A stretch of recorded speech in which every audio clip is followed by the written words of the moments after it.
Just got cooler, only at Harrah's, Kansas City. Polar Patrol is making their rounds.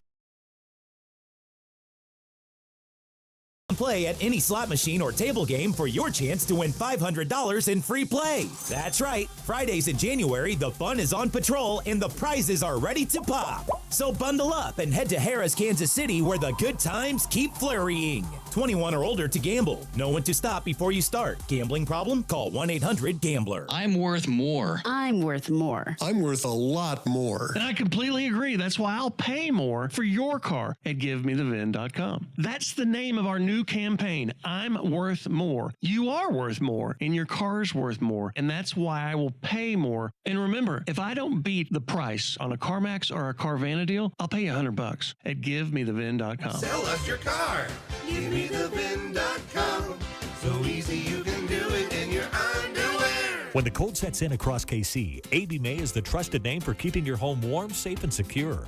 From furnace repairs to system replacements, we deliver reliable solutions and unmatched care and professionalism. Whether it's a sudden breakdown or routine maintenance, AB May is here to help. Trusted by generations of Kansas City homeowners, we're committed to doing things the right way every time. Call AB May at 913-732-9993 or visit us at abmay.com. Call your serviceman from AB May. The NFL playoffs are here, and Heed the Call NFL podcast with Dan Hanzus and Mark Sessler is your destination for coverage of every round, from Wild Card Weekend to Super Bowl Sunday. Heed the Call covers every game, every storyline, everything that matters, and we have fun. No fake hot takes, just entertaining football talk from your favorite buds at the bar. Wait, Mark, which bar? Well, like the typical neighborhood bar. We're the witty sports guys at a place like that. Ah, I like that. Follow and listen to Heed the Call wherever you get your podcast. Hey, Royals fans, it's Vern. I'll be broadcasting live from Royals Rally on Saturday, January 31st, starting at 9 a.m. as I sit down with the biggest names in the organization before they head off to spring training. This is your home for Royals baseball. 96.5 The Fan. 96.5 The Fan. KFNC FM and AM. HD1 and HD2 Kansas City. An Odyssey Sports Station.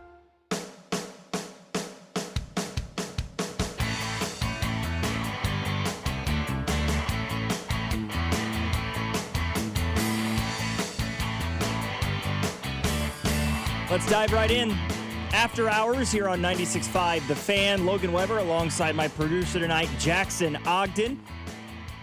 Our text line, 913-586-7965. I need to hear from you guys tonight because we have a ton to break down.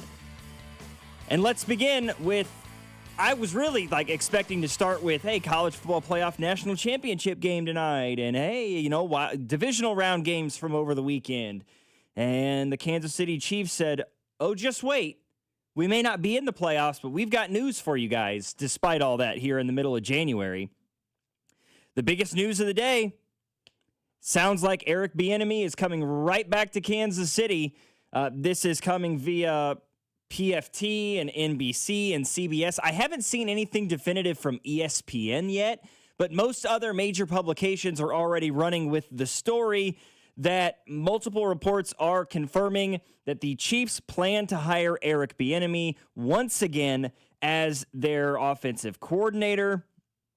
Word surfaced of their interest in interviewing EB this morning, right? It was right. Like Adam Schefter and Diana Rossini were reporting this morning that the Chiefs were trying to get an interview with Bieniemy, and now by Monday evening, it sounds like this thing is all but a done deal. And I imagine that this goes both ways, that there are some people who are very happy about this news and some people who are, I don't want to say mad or upset or disappointed, but maybe perplexed is the right word that I would go with. And I fall under the second category. I mean, we've heard for months now, and we heard from Patrick Mahomes last week talking about new ideas, and all of these different, we've heard it from the fans, from you guys, talking about, well, we want them to bring in somebody new, somebody that brings a fresh voice, a fresh perspective, somebody who's maybe been in a different system. And maybe that is Eric Bieniemy, right? Because he left Kansas City. He was the offensive coordinator with the Washington Commanders for a year and kind of got some run doing his own thing. He goes back to college and he's the OC at UCLA for a year. He gets fired. He ends up the running backs coach for the Chicago Bears. And now it seems as if he's coming right back to Kansas City. You know, I'm not disappointed in the fact that he's had a chance to kind of learn and begin to get a grasp on Ben Johnson's offensive system, which is incredibly elaborate, right? I would say in terms of detail, it's maybe as complicated an offensive scheme, just from an X's and O's standpoint, as Andy Reid, right? I would say that those are probably two. What Andy does for Kansas City and what Ben Johnson did in Detroit and now does in Chicago, there are so many bells and whistles to those two offenses that I feel like that might be an interesting dynamic that he can bring back to Kansas City. It felt like we talked about wanting something new. And it seemed like not only did they not get anything new, they just brought back somebody they're familiar with, which is just what the Chiefs have become in the last 10 years. Not only is it the same thing, it's as if they didn't try to get anything new. I was going to bring that up because Carrington brought it up I think last week on the drive, where it was like, the Chiefs haven't requested to interview anybody for the OC job at all. And the sneaking suspicion was, well, the Bears are still in the playoffs. You can't interview those guys like Bieniemy until after they're out of the playoffs. And it was like, well, it's kind of obvious what the Chiefs are doing here. No, that they're waiting for the Bears to be done so they can get Bieniemy back. And I mean, the fact that you didn't hire or you didn't talk to or interview anybody else makes me think this was predetermined the second the season ended, that Bieniemy's coming back. That was the whole plan all along. It just goes back to the same thing that a lot of us have been talking about, including myself. And I've used the term echo chamber over and over again this season. That's what it felt like in the building. That's what it felt like watching this team play on Sundays and on Mondays and on Thursdays and whatever else day of the week they played on this year, because it was a lot of them. That it just seems like they're so hammered in to what they do that they don't really look towards adding in new things. I mean, the predictability of the offense the last couple of years is astonishing, especially for Andy's system. You didn't even try. There's been no reporting that they interviewed anybody else. Nobody. And maybe that's unfair to say, right? I mean, I pointed it out to Carrington. You know, maybe they did reach out to some people. Maybe they did kick the tires and call up a few phones and say, hey, you know, would you be interested in interviewing, you know, for the opening that we have at offensive coordinator? And I can guarantee you the first question that those guys would ask is, well, you know, I kind of think of myself more as a play caller. If I was to interview for the job and get the job, would Andy be willing to allow somebody else to call the plays? And you, me, and God above all know what that answer is. No, Andy calls the plays. Well, click. Right. Nobody else is going to entertain the notion, because if you're an offensive coordinator, likely means you want to become a head coach someday. Mm-hmm. It's really hard, case in point, Eric Bieniemy, to get a head coaching job without play calling experience. This isn't going to be a perfect comparison, Logan, but it did make me think of this, of when the Royals brought in Mike Matheny to sit under Ned Yost that year. And then the next year when Ned retired, instead of interviewing anybody else, they just elevated Matheny. I know it's not the exact same thing because you're not making Bieniemy the head coach, but it made me think of it because basically there was no process. It was predetermined. This is the guy. We're setting it up for this to be the guy. We're not even going to test the waters. We want this guy back, or we want this guy in the organization. And when the Royals did it for the Chiefs, obviously getting Bieniemy back, it just kind of felt like they weren't even open to the idea of interviewing anyone else. It was just set in stone. They wanted Bieniemy back, and that was that. And, you know, we're not in the building. We're just here to kind of be skeptical about certain situations. Maybe this is a situation where marquee guys, right? Maybe Pat or Travis or some of these guys in the building that have been there a while, right? Creed and Trey Smith, some of those veterans on offense said, if you can bring EB back, that's what we want. And there's absolutely something to be said for that. If that's a guy that the players want back in the building, I can understand that. You know, I just think that we've talked ad nauseum about this team needing something different. Somebody that can bring in a new thought process, right? Not somebody who's familiar with Andy's thought process that can just simply fall in and out of that at whim. And that's what EB can do. He's been with this organization for so long, and it's a comfortability thing. And I understand that to a certain extent, but comfortability causes complacency, and that's what's happened with the Chiefs over the last couple of years. Is Eric Bieniemy a guy that we know, having been told by people inside the building, players and such, and so forth, that he is a guy that holds people accountable? Yeah, absolutely. He is somebody who is not afraid to mix it up.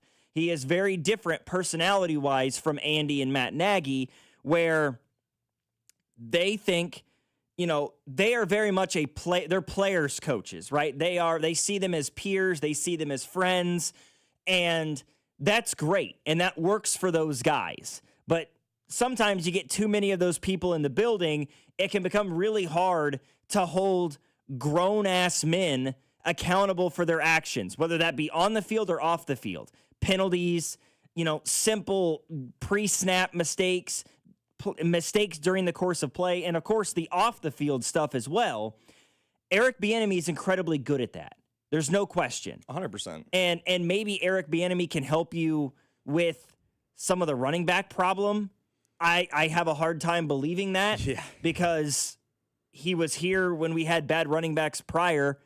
He was here when they drafted Pacheco, and, they did enough. Obviously, since Eric Bieniemy left, the running back room has deteriorated, suffered tremendously because of it. But it's not as if they were trotting out Pro Bowlers at the running back position when Eric Bieniemy was here the first time. Can he change things? I don't know. He comes from a system in Chicago with Ben Johnson where they do like to throw the football, but they really pride themselves on being able to establish the run. That goes back to his time in Detroit with Jahmyr Gibbs and David Montgomery. He really helped revitalize DeAndre Swift this year, brought Kyle Monangai along really, really well. So maybe EB can help you with that. I don't know. It's one thing if you interview all the guys and Bieniemy is the guy you land on. Right.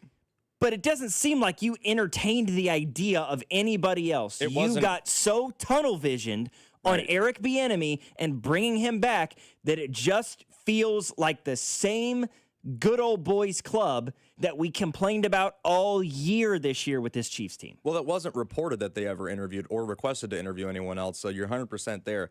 I do think a couple of things that I wanted to touch on with this. One, I don't think they make this move if Mahomes isn't okay with it.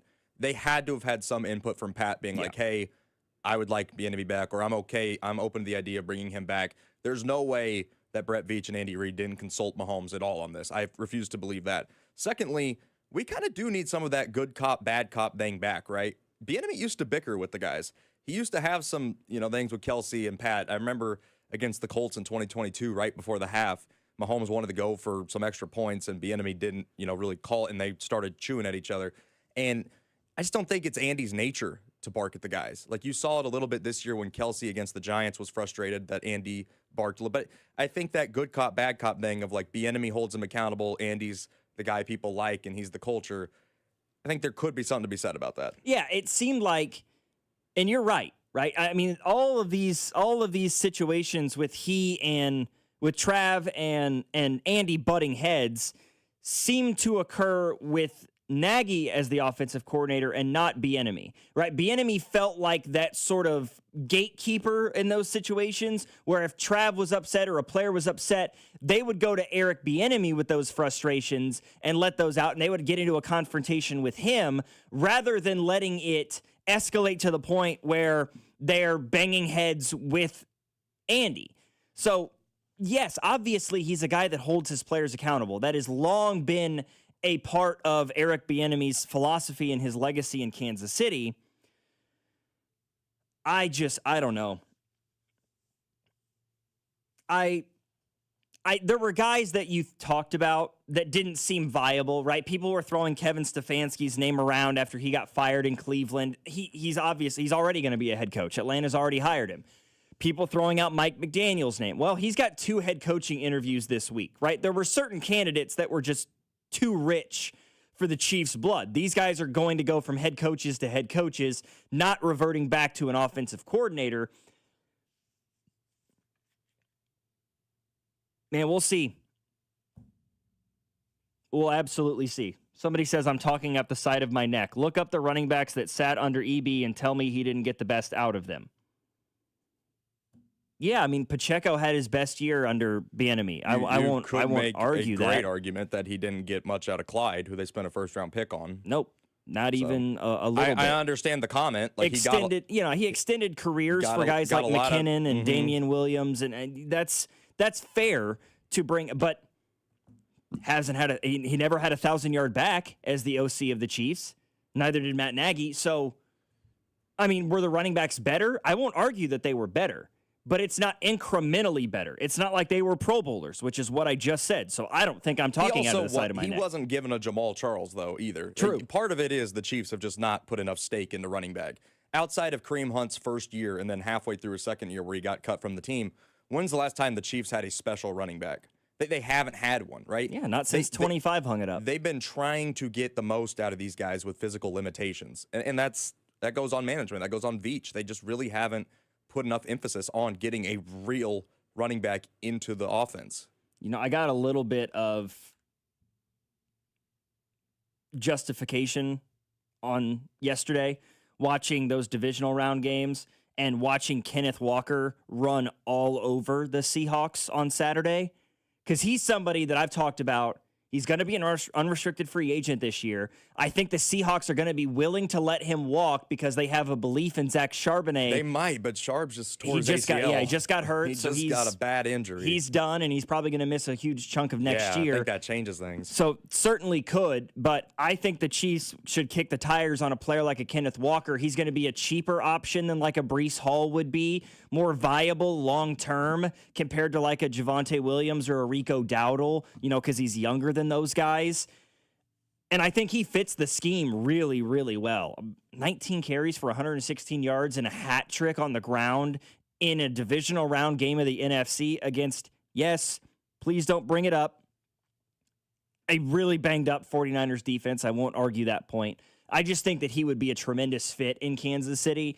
And that will refrain you from potentially reaching and taking Jeremiah Love with the 9th overall pick, which is the last thing this team should do. I also think, Logan, if you can't afford him, I would love a guy like Tyler Algier, who his rookie year ran for 1,000 yards. Then the Falcons take Bijan Robinson, and he kind of gets stuck as the backup there. But I still think he's a productive back.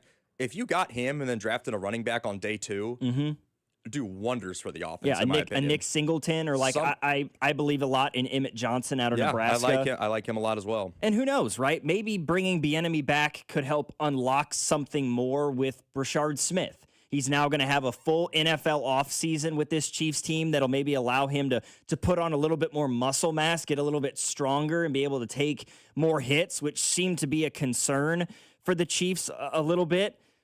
We'll just have to see what happens. 913-586-7965 is our number. We got a lot of messages in the text line. Thank you for that. We will get to as many of those as we can on the other side, talking about Eric Bieniemy back in Kansas City, reportedly, as the offensive coordinator for this Chiefs ball club. Logan Weber alongside Jackson Ogden.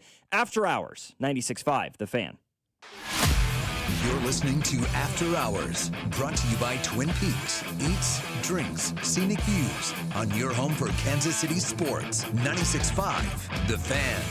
This is Kevin Harlan, and I'm here with Rob Seid of Rob Seid Ford. Fresh off a record-breaking year and a successful run at Ford's 2025 Top Volume Award. Rob, how did you do it? Kevin, it's simple. We pulled out all the stops on price, on trade values, on inventory, and made sure our customers got an experience they couldn't find anywhere else. Well, the race isn't over. 2026 is here, and you're back in the chase again. That's right, and we're going even harder this year. More inventory, more aggressive trade-in values, and a buying experience other dealers just can't match. Well, you're not just talking, you've got the receipts. Kansas City's only top-rated Ford dealer on Google, 4.8 stars with nearly 3,000 reviews. Voted best car dealership in Kansas City by KC Magazine. The recognition matters, but what actually matters is how you feel when you call or visit Rob Site Ford. Inventory, value, transparency, and no pressure. That's why people keep coming back. Come see us at 135th and State Line or visit us online at robsight.com. Rob Site Ford. Buy right. Drive happy.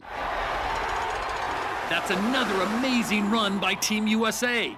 Mom, think I'll be on Team USA one day? Well, I'll take this one. What? Are you speaking to us? Yes, and to answer your question, anything's possible, especially with Xfinity. So, I can be the best snowboarder ever? Well, I can't guarantee that, but Xfinity can guarantee that your internet price won't change for 5 years. Okay.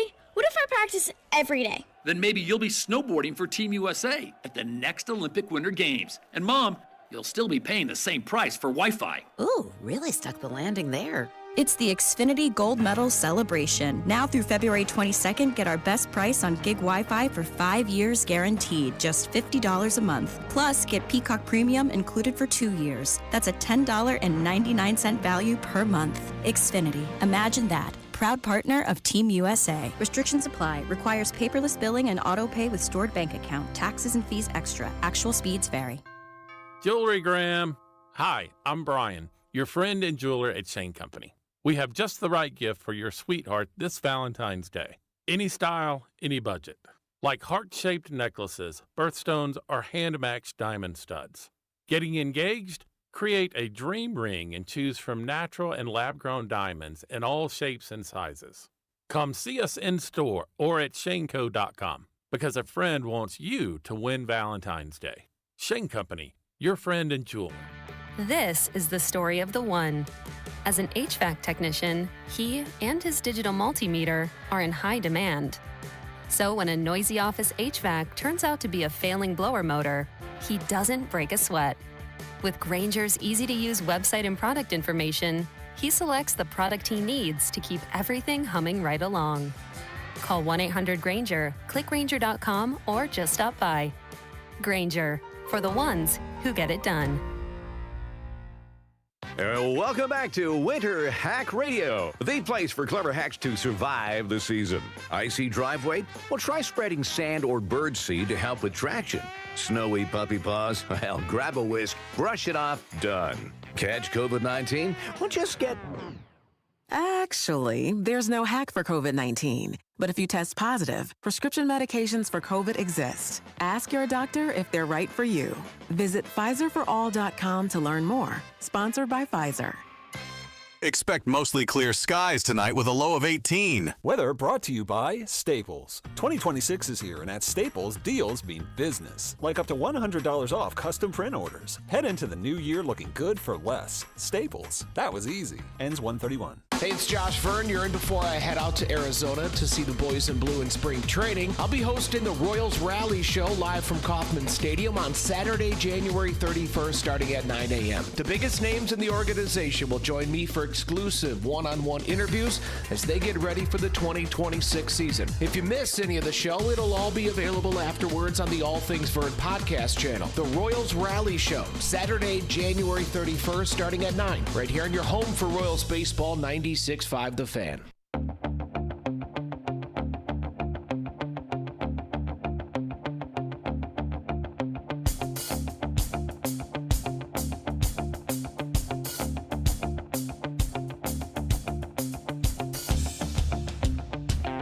Nine 913-586-7965.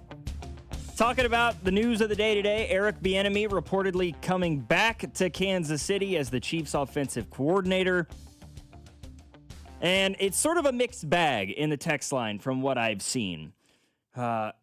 Taking a look here, got an 816 says he left to get a head coaching gig. It didn't work out. Bring him back and let's get back to scoring some points. Yeah, that's exactly what he did.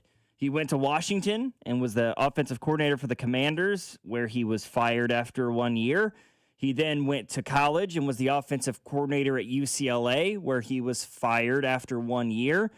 And then he went to Chicago to be the running backs coach. So, I mean, I'm not saying anything one way or the other about that. I'm just letting you know that's the trajectory that this has gone here. We'll see what happens. Somebody says, why do they even have to interview the guy? He belongs here. Maybe they didn't. They requested to interview him. My assumption is because of how quickly this whole thing happened, they either got the permission and interviewed him today, or they were just like, you know what, forget the interview. Let's just offer him the job. I have no idea. It's interesting.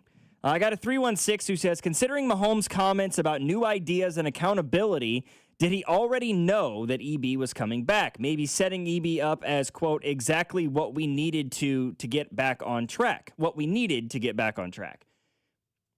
Very possible, right? I mean, you said it, Jackson. I don't think there's any way the Chiefs are making a coaching move of this magnitude, something as important as the offensive coordinator, a person who works directly with Mahomes on a day-by-day basis, without getting some level of input from him.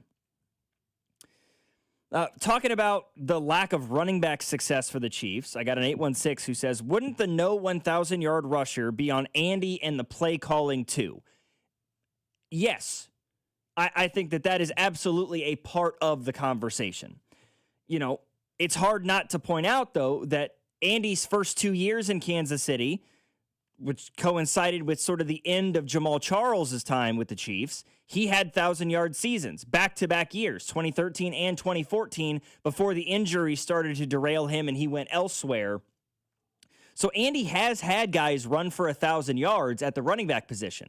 The problem is they haven't had anybody really as talented. Not to mention, Kareem Hunt, in his rookie year, he led the league in rushing in 2017. And then in 2018, things took a turn for the worst.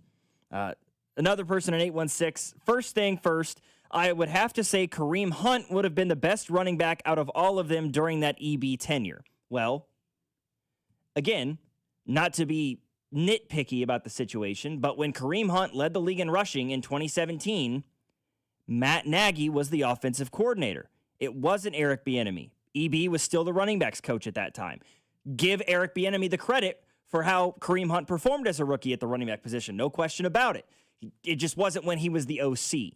And then the next year, when Eric Bieniemy did become the offensive coordinator, Kareem Hunt was... Go back and watch tape. I'm so serious right now. Sorry to get off on a squirrel moment here for a second. Go on YouTube and look up the 2018 season highlights for the Kansas City Chiefs. Because prior to him being cut by the team for the off-the-field stuff, Kareem Hunt was probably a top 5 running back in football. He was unbelievable. There's no probably. In that 2018 season. There's no probably. He was a top 5 running back for sure. He was so disgustingly good to open up that year. I mean, like, just that Rams game in particular. He was everybody talks about Mahomes throwing for 500 and the 6 touchdowns in that Rams game, and rightfully so. Kareem Hunt was unbelievable in that football game. I mean, he was averaging 75 yards. He was on 181 carries in that 2018 season. Kareem Hunt had 824 yards rushing in 11 games. I say that to also say the guy had 7 receiving touchdowns. He had 14 touchdowns in 11 games. 800 yards on the ground, almost 400 through the air. 1,200 total yards offensively in 11 games. He was that good that year. And EB was the offensive coordinator for that, before everything off the field happened. It's just, and it goes back and forth, right? Somebody's asking, is EB an upgrade from Nagy? I think so. I don't know. I would argue yes. The offense definitely took a huge dip when Nagy became the OC again and EB left, but there's more factors than just they switched. You lost Tyreek Hill, the offensive line got worse, the running game, there's more factors than just defenses started to play them a lot differently. It was a lot more too deep shell looks, a lot more man to man than the Chiefs were accustomed to seeing, with just straight cover 2 man and the Chiefs running back or Chiefs receivers in recent years since you lost Tyreek Hill. They don't have as much man beater in them. Nope. I mean, Tyreek Hill was he was an any coverage beater. Let's go out and say that first things first. But he was one of the best man beater receivers in football with his speed, with his route technician work, and they lost that when they let him go and they bring Nagy back in. There are obviously some extenuating circumstances beyond just directly trying to compare Matt Nagy to Eric Bieniemy, but on the surface, yeah, he probably is.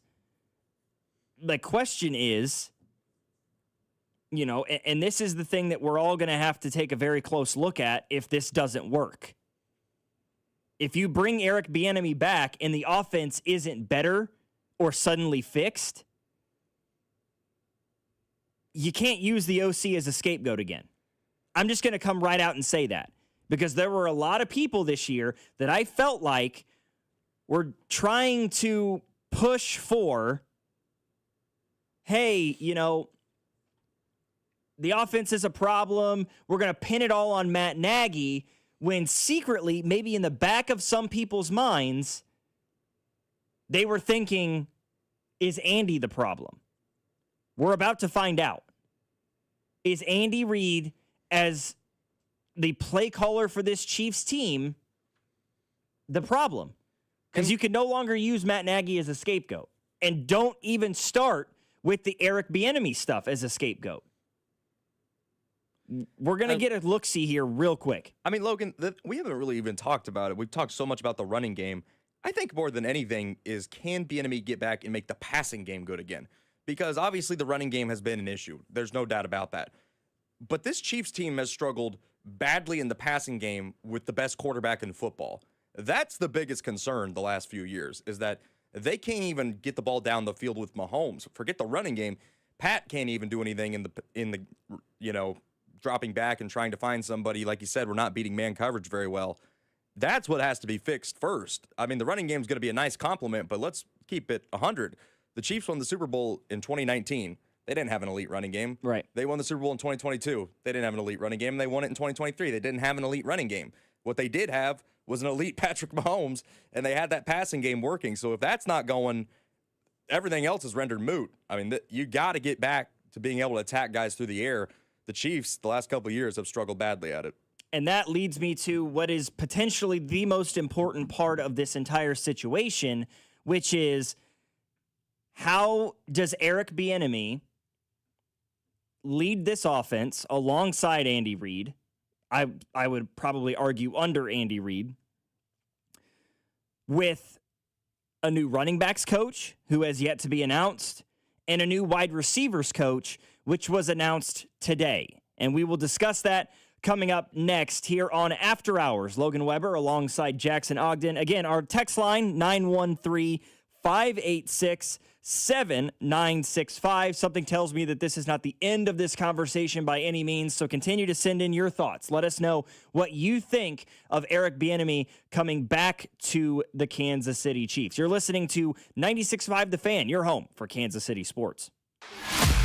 You're listening to After Hours, brought to you by Twin Peaks. Eats, drinks, scenic views on your home for Kansas City sports. 96.5 The Fan.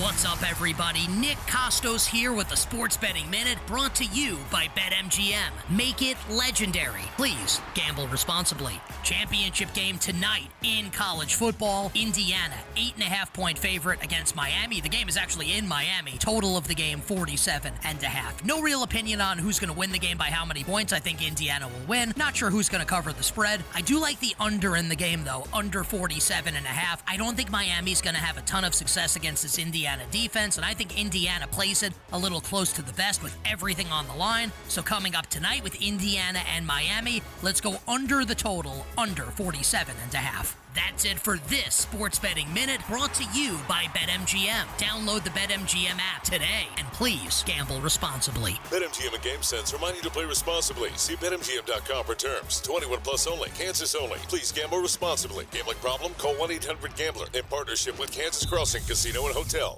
I'm McCall with Lee Summit Subaru, and it's time to make a big deal out of nothing. Announcing Lee Summit Subaru's 0% event. Up to 0% financing on select 2025 Subaru models for 72 months. And we have the largest selection of Subaru certified vehicles in Kansas City, starting as low as 1.9% for 72 months. 0% event and a lifetime warranty. Fall in love with driving again at Lee Summit Subaru. Based on January 2025 through June 2025 Kansas City inventory listings. Escape to your new coastal seafood paradise. Introducing Aqua Pennies, where the freshest seafood, a full-service raw bar, prime steaks and chops, exquisite handcrafted cocktails, and a one-of-a-kind atmosphere come together in perfect harmony. Aqua Pennies is now open in Park Place, Leawood. Don't miss out. Experience something truly different. Tantalize your taste buds and elevate your evening out. To learn more, go to aquapennies.com. Coast into Aqua Pennies, now open for lunch. At Kansas City Proton Institute, we're delivering the future of cancer care with state-of-the-art proton therapy right here in KC. If you have breast, head and neck, or brain cancer, proton therapy may be a better treatment than conventional radiation. Don't wait. Get your second opinion at Kansas City Proton Institute. Come see Kansas City's largest, most experienced, and most advanced proton therapy team. Learn more at kcpi.com. Kansas City Proton Institute, where you see the best in KC. Don't let winter catch you off guard. Keep your family cozy with a $69 heating system tune-up from Hamilton Plumbing, Heating, AC, and Rooter. We have pros available 7 days a week to keep your system running at peak efficiency, helping prevent costly breakdowns, lower energy bills, and keep your home warm all winter long. Over 40 years experience and more than 8,000 5-star reviews are great reasons to trust Hamilton. Visit callhamilton.com/radio for details, terms, and conditions. License number 2025-11121. I'm Bob Burke, founder and chairman of Burke America Parts Group, a family of brands that includes RepairClinic.com, an appliance and HVAC parts solution company that's grown into an international brand. Before AmericanEagle.com, we partially launched a new technology platform developed by another firm. American Eagle helped take our technology to a whole new level with digital marketing, software development, and business insights into our key markets, appliances, HVAC, and outdoor power equipment, and did so both on time and on budget. AmericanEagle.com has the resources, experience, and talent needed to produce solutions. Our new technology platform, developed by AmericanEagle.com, has produced tremendous results with higher traffic, conversion, engagement, and online revenue. If you have any home repairs you need to take care of, check us out at RepairClinic.com. If you need a world-class website or technology project, then I would highly recommend AmericanEagle.com. Call AmericanEagle.com at 773-NETWORK. That's AmericanEagle.com, 773-NETWORK.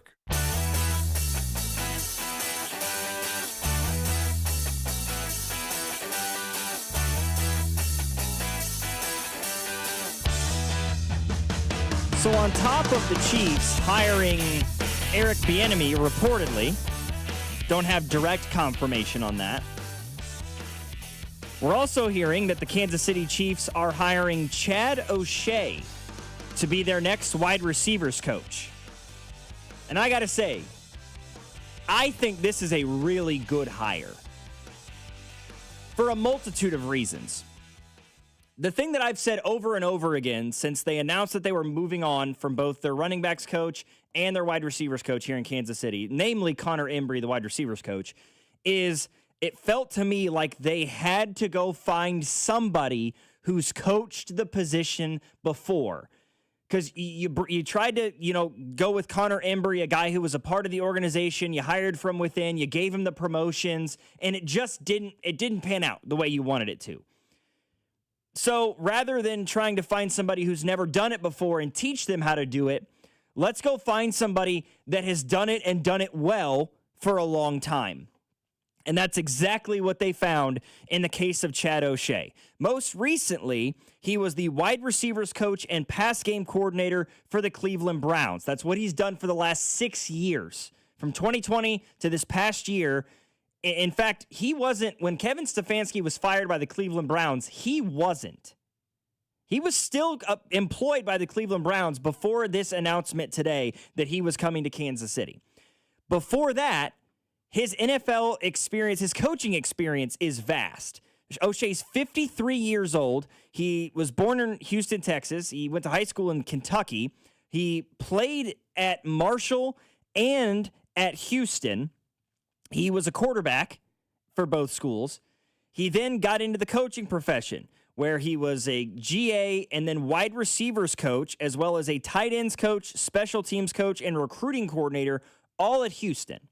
He then got on as he coached for 3 years at Southern Miss, and then in 2003, made the jump to the NFL with the Kansas City Chiefs. He was a volunteer assistant and then an assistant special teams coach.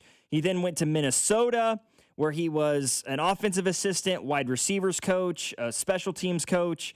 But his big break came in 2009 when he was hired as the wide receivers coach for the New England Patriots, where he stayed for 10 years as a member of that team in New England, helped them, of course, win a couple of Super Bowls, and worked with a bevy of talented wide receivers during his time with the Patriots. He worked with Randy Moss for a time there in New England. Wes Welker, Danny Amendola, Julian Edelman, Chris Hogan, the list goes on of being able to take these, seemingly underwhelming, undervalued guys like a quarterback from Kent State and Julian Edelman and transform the guy into a Super Bowl MVP caliber player.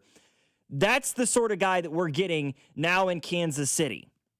He actually even spent a year as the offensive coordinator for the Miami Dolphins under Brian Flores. He was then abruptly fired after the Dolphins had a horrendous year in 2019. That was the tank for Tua Dolphins, correct, if you remember that. So I know people will freak out. Oh, they were the 32nd offense in points when he was OC. That was a horrible team that had no hope of winning anything. Yeah. So, I mean, I have to say, I really like this hire. Just on the surface, right? I need to get into some more of the nitty gritty and get into the details of it. But on the surface, this really looks like a good hire. Somebody who, number one, I want to point out, he's never coached under Andy Reid, right? He's not a part of the Andy Reid tree. This is a guy who coached for the Vikings for quite some time and then was in New England under Belichick and Josh McDaniels, and I mean, kind of an assorted staff of offensive coordinators, right? I believe probably Bill O'Brien was his OC at one point, and Matt Patricia by chance. Josh McDaniels. Yeah, I mean, he was kind of under a couple of different offensive coordinators there in New England, but continued to have success. And now, after 6 years under another decent offensive mind, I mean, Kevin Stefanski just got hired by the Falcons for a reason. Mm-hmm. We can joke and laugh all we want about his lack of success in Cleveland. I think that had a lot more to do with it being Cleveland and maybe his general manager going and giving $250 million to a quarterback who has a smorgasbord of issues, both on the field and off it, immediately gets another head coaching job. So Stefanski is a really good offensive mind that O'Shea had a chance to work under for 6 years himself. I really, really like this move. And he's got a proven track record of developing guys. I mean, think about just his time in Cleveland. Right. Like, the Browns acquired Jerry Jeudy. I was going to bring this from up. Denver, Yep. right? And he was Jerry Jeudy was looked at as a complete. He was a bust. Yeah, he was a complete bust. This guy's going to be out of the league in 2 years. His career is done. Right. He's absolutely washed. Well, he goes to Cleveland and this past season he dealt with some injury issues and didn't play a whole lot, but that 2024 season where he has 90 grabs for 1,200 yards, he helped kind of revitalize Jerry Jeudy to some extent. And you pair that with what he was able to do with some of those underwhelming guys in New England with the Welkers and the Amendolas and the Edelmans. I like this idea, and I like what he can do from a developmental standpoint for guys like Rashee Rice, and maybe more importantly, a player like an Xavier Worthy, and a more undersized wide receiver to help him with his route running ability and being able to break down, make sharper cuts, and those sorts of things. I think he could be a huge benefit to Xavier Worthy. Well, and let's just be brutally honest a little bit. Anything would have been an upgrade over what they just had. True. I mean, because Connor Embry, not to attack him, but he just didn't have a very long track record of coaching football. He was an offensive coordinator at a high school, He was, an assistant on some staffs, but he was never a coordinator. He was never he was very, very unprepared. And that's not all his fault, right? He got put into a role he just simply wasn't ready for. And that's more on the Chiefs than anything for letting him be in that role. And you heard reports come out when they let him go that Kelsey was frustrated. Receivers were frustrated. They felt like at times that the receivers were coaching each other more than he was. So you look at it, and I love more than anything that you're getting a guy with a ton of experience that's been around this league, that's helped all different types of receivers. I mean, you think about all the big frames he's had, the small guys like Worthy, like you brought up. To me, this is the most exciting part about this is just that he's very experienced and he's done this for a very long time. Yeah, now the question becomes, what do you do with the running back coach position, right? Something tells me that by bringing Eric Bieniemy back as your offensive coordinator, obviously EB is going to have a tremendous amount of input in what goes on with the running backs and in the running back room. I highly doubt that they would make Bieniemy both the offensive coordinator and the running backs coach. That is not something that is done at the NFL level very often. Curious if they make O'Shea like a pass game coordinator as well as the wide receivers coach, because he does have experience in that as well. Another set of eyes in the passing game, which could be a huge benefit to Bieniemy, who is a former running back, and most of his experience is as a position coach is with the running backs. So maybe more of a predilection for the running game than anything else. I'm curious who they bring in, because whoever that running backs coach is going to be able to have to work hand in hand and come together with ideas with Eric Bieniemy, because EB's not just going to leave the running backs to their own fruition. That's not what he did the first time around. That's not what he's going to do here, especially after he was just the running backs coach for the Bears prior to this. I don't know. The running backs coach is going to be fun to see what happens, because if it's a hire that is a really good hire, looked upon by many as a really good hire, then I think it alleviates some concerns regarding Eric Bieniemy returning as the offensive coordinator. I would be far more concerned about EB coming back as the OC had they not hired Chad O'Shea at the same time, because that's somebody new, somebody without an affiliation. I like it a little bit. I really, really do. 913-586-7965 is our number. Somebody said, for me, I think this is the move everybody wanted, and this is the guy that's going to be helping in the pass game coordination. Yeah, that's what I could definitely see them making him like a passing game coordinator as well, just to try to open things up a little bit more through the air, because obviously Bieniemy has done a great job with it in his past. Otherwise, Patrick Mahomes wouldn't have the success that he's had and won the Super Bowls that he's won. But he's a running back, right? He played running back at Colorado. He played running back in the NFL. He's coached the running backs. Somebody says, I wonder if Jamal Charles has any interest in coaching. I see where you're going, and like bringing Jamal back as a coach would be a really cool novelty thing, and I think the fans would enjoy it. I feel the same way about hiring a replacement for Todd Pinkston as I did with Connor Embry. Find somebody who has coached the running back position. I know Jamal Charles played the running back position. I want somebody who's coached it. Yeah, doesn't mean he's good at it. Right. I'm not going to sit here and ask for somebody who's coached it for 30 years the way that Chad O'Shea has coached the wide receiver position, right, both in college and in the NFL. But I still want somebody who's coached running backs and coach them at this level if you can have it, if you can swing it. I agree. Logan Weber alongside Jackson Ogden. After Hours, 96.5 The Fan. Let's leave this path for just a minute. Let's talk about a different sport of football, because I want to discuss the College Football Playoff National Championship game. It's going on right now. Let's talk about it. That's next. After Hours, your home for Kansas City sports, 96.5 The Fan. You're listening to After Hours, brought to you by Twin Peaks. Eats, drinks, scenic views on your home for Kansas City sports. 96.5 The Fan. FanDuel is giving all customers a profit boost for the College Football Championship coming up tonight. It's your last boost of the season. So pick the side that you believe in and build a parlay that fits the moment. Then apply that profit boost and go after a boosted payout with everything on the line. Miami has had an incredible run to a championship, but we'll see if Indiana can cap off this Cinderella story and one of the greatest college football seasons that we've seen in the sports history. FanDuel is the best place to get in on the championship action, and when you win, you get paid instantly. All you need to do is visit FanDuel.com/local. That's FanDuel.com/local to get in on the college football profit boost today. So pick the side that you believe in and build a parlay that fits the moment. Then apply that profit boost and go after a boosted payout with everything on the line. FanDuel is the official sportsbook of 96.5 The Fan. Must be 21 and present in Missouri. Opt-in required. Bonus issue is non-withdrawable profit book token. Restrictions apply, including any token expiration and max wager amount. See terms at sportsbook.fanduel.com. Gambling problem? Call 1-800-GAMBLE. I wish I'd gotten treated for my erectile dysfunction sooner. Men, I hear this all the time from our patients. This is Jeff for Heartland Men's Health, and if ED is a problem in your life, resolve to get it treated today and stop having it affect you and the one you love. ED is simply a medical condition, and it's fully treatable.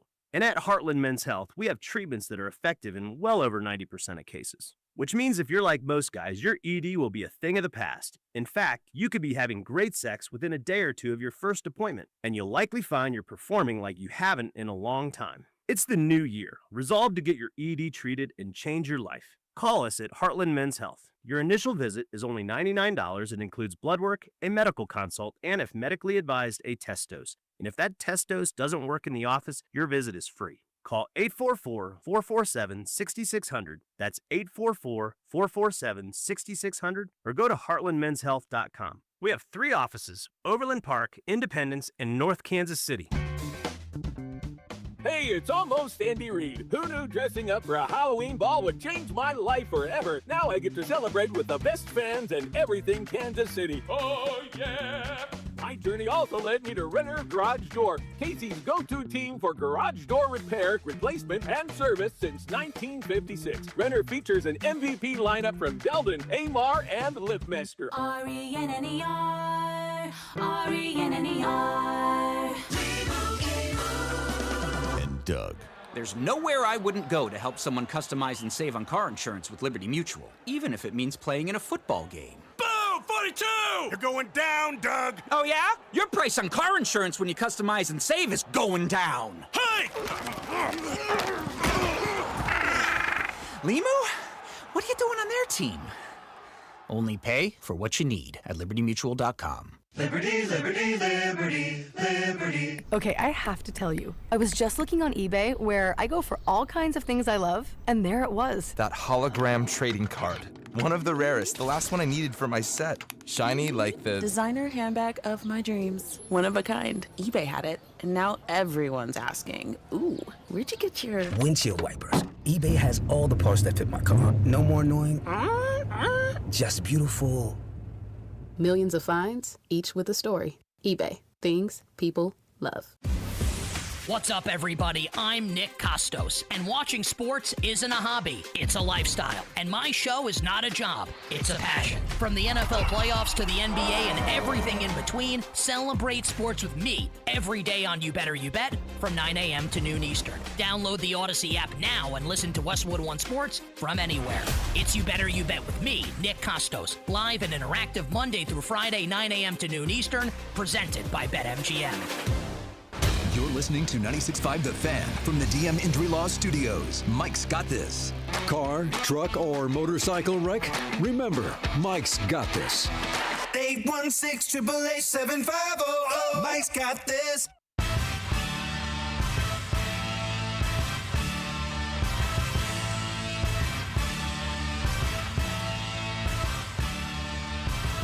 Coin toss just concluded. Holly Rowe is currently interviewing Curt Cignetti, which means he's probably saying something utterly insane into a microphone because Curt Cignetti is a psychopath. But damn it, if the guy doesn't win football games, Google him. Google him, dude. Unreal. College football playoff national championship game just moments away from kickoff. Miami, more or less a home game.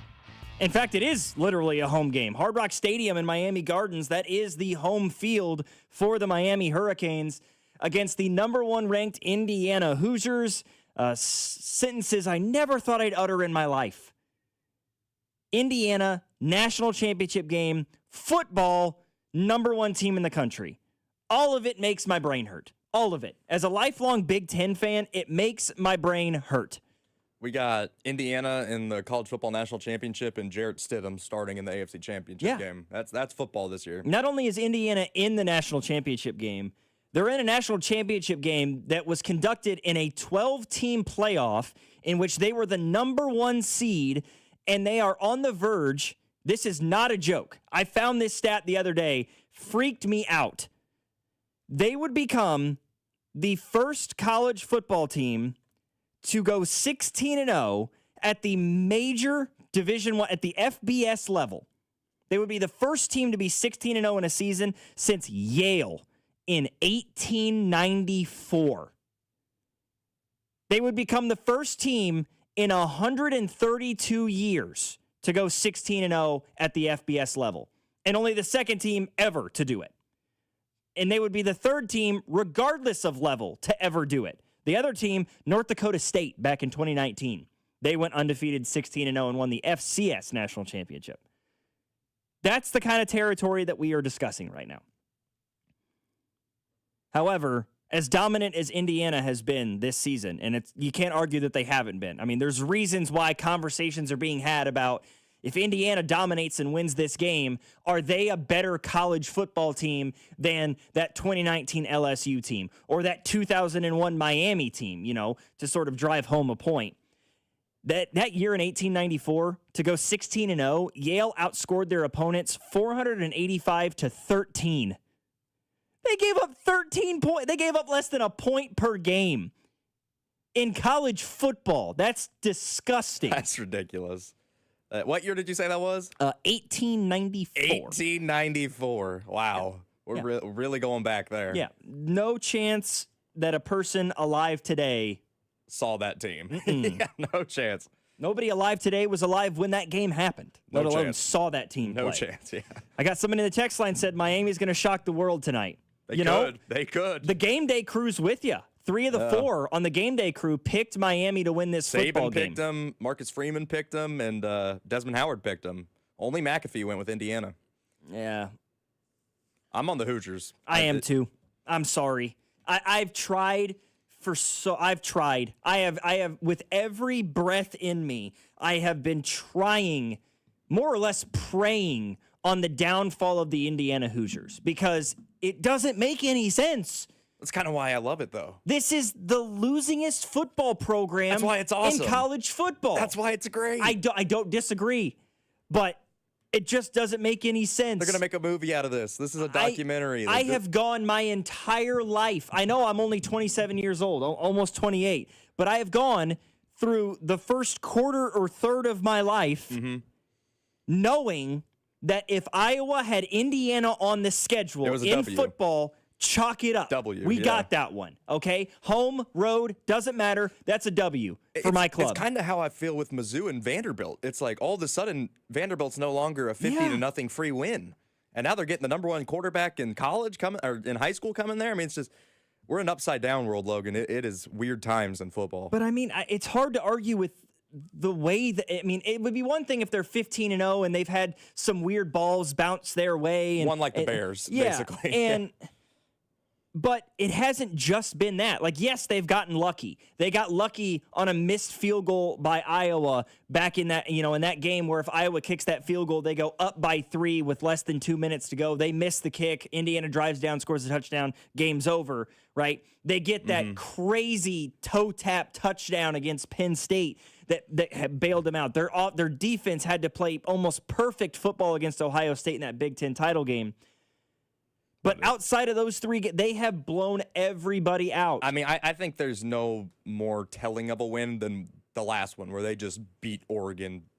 Like, just made them look like a pulp, them look like an FCS school. Yeah. They literally looked like, oh, shout out your alma mater. It looked like Northwest was playing Indiana. Yeah. And Northwest might have put up a better fight. Like, Indiana just crushed Oregon. Maybe 10 years ago, not so much anymore.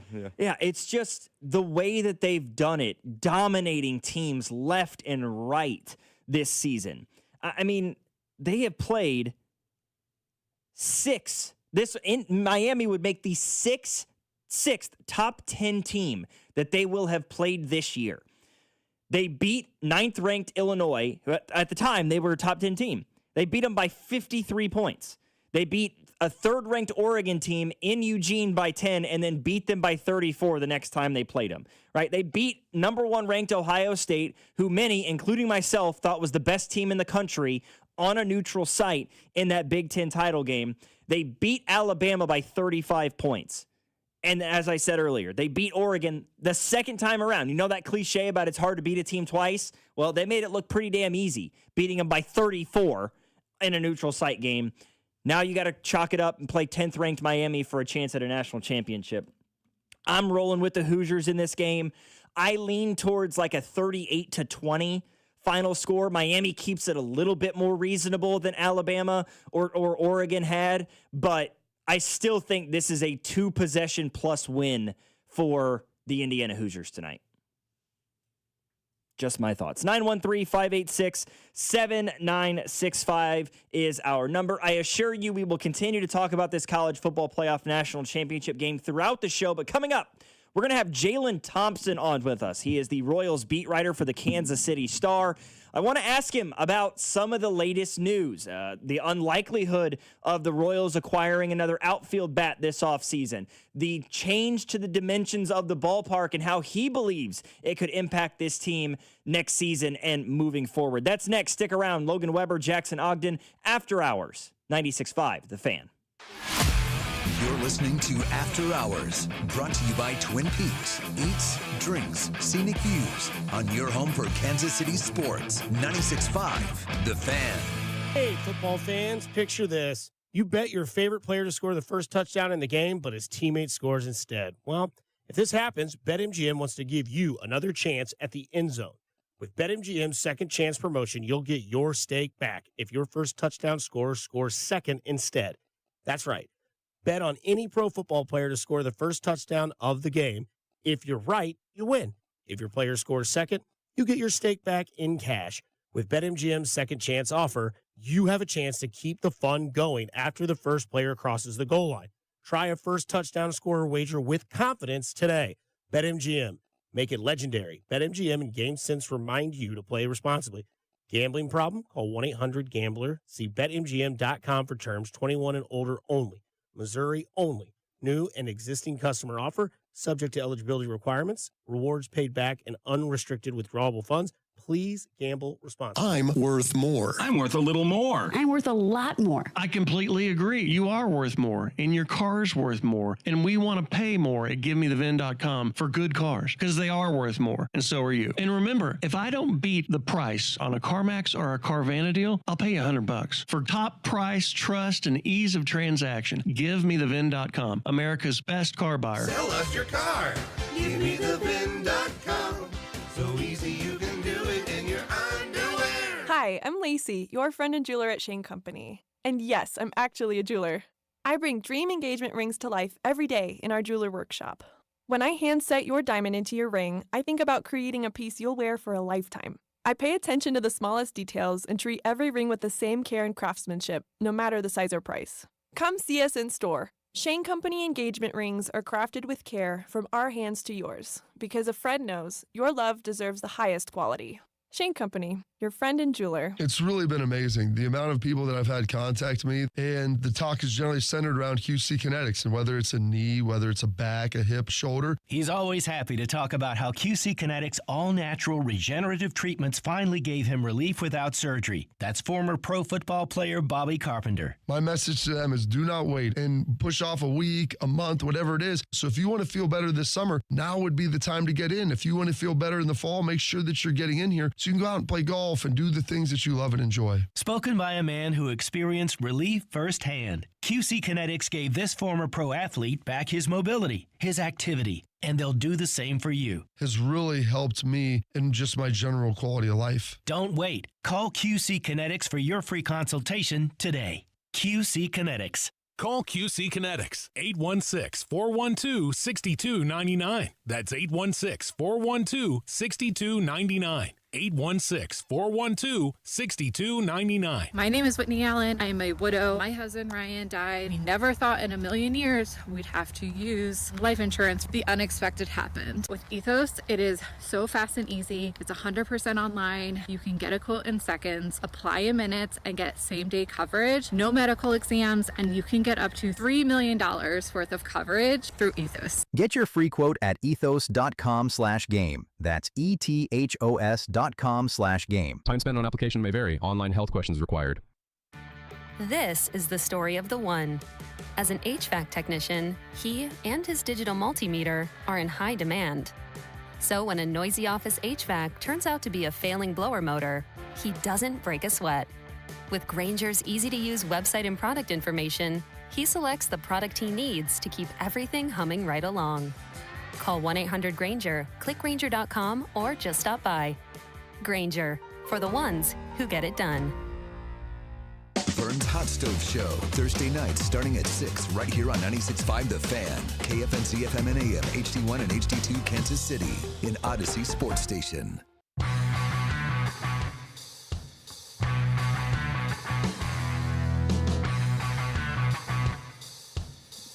We've got Jalen Thompson from the Kansas City Star set to join us here in just a little bit. But I do want to get to some breaking news here before we visit with Jalen talking some Kansas City Royals.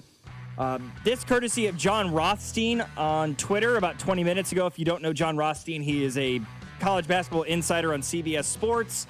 The University of Kansas released a statement that says, quote, Kansas men's basketball coach Bill Self felt under the weather today and out of an abundance of caution was taken to LMH Health where he received IV fluids. He is feeling better, but he did not accompany the team to Boulder. I know that there have been some reports and rumblings on social media that Bill Self was hospitalized, and I know that there was a lot of concern about that because of the previous, heart issues and things of that nature. But according to the release from the University of Kansas and their athletic department, it was just he's sick right now. So they took him to the hospital. He got some IV fluids.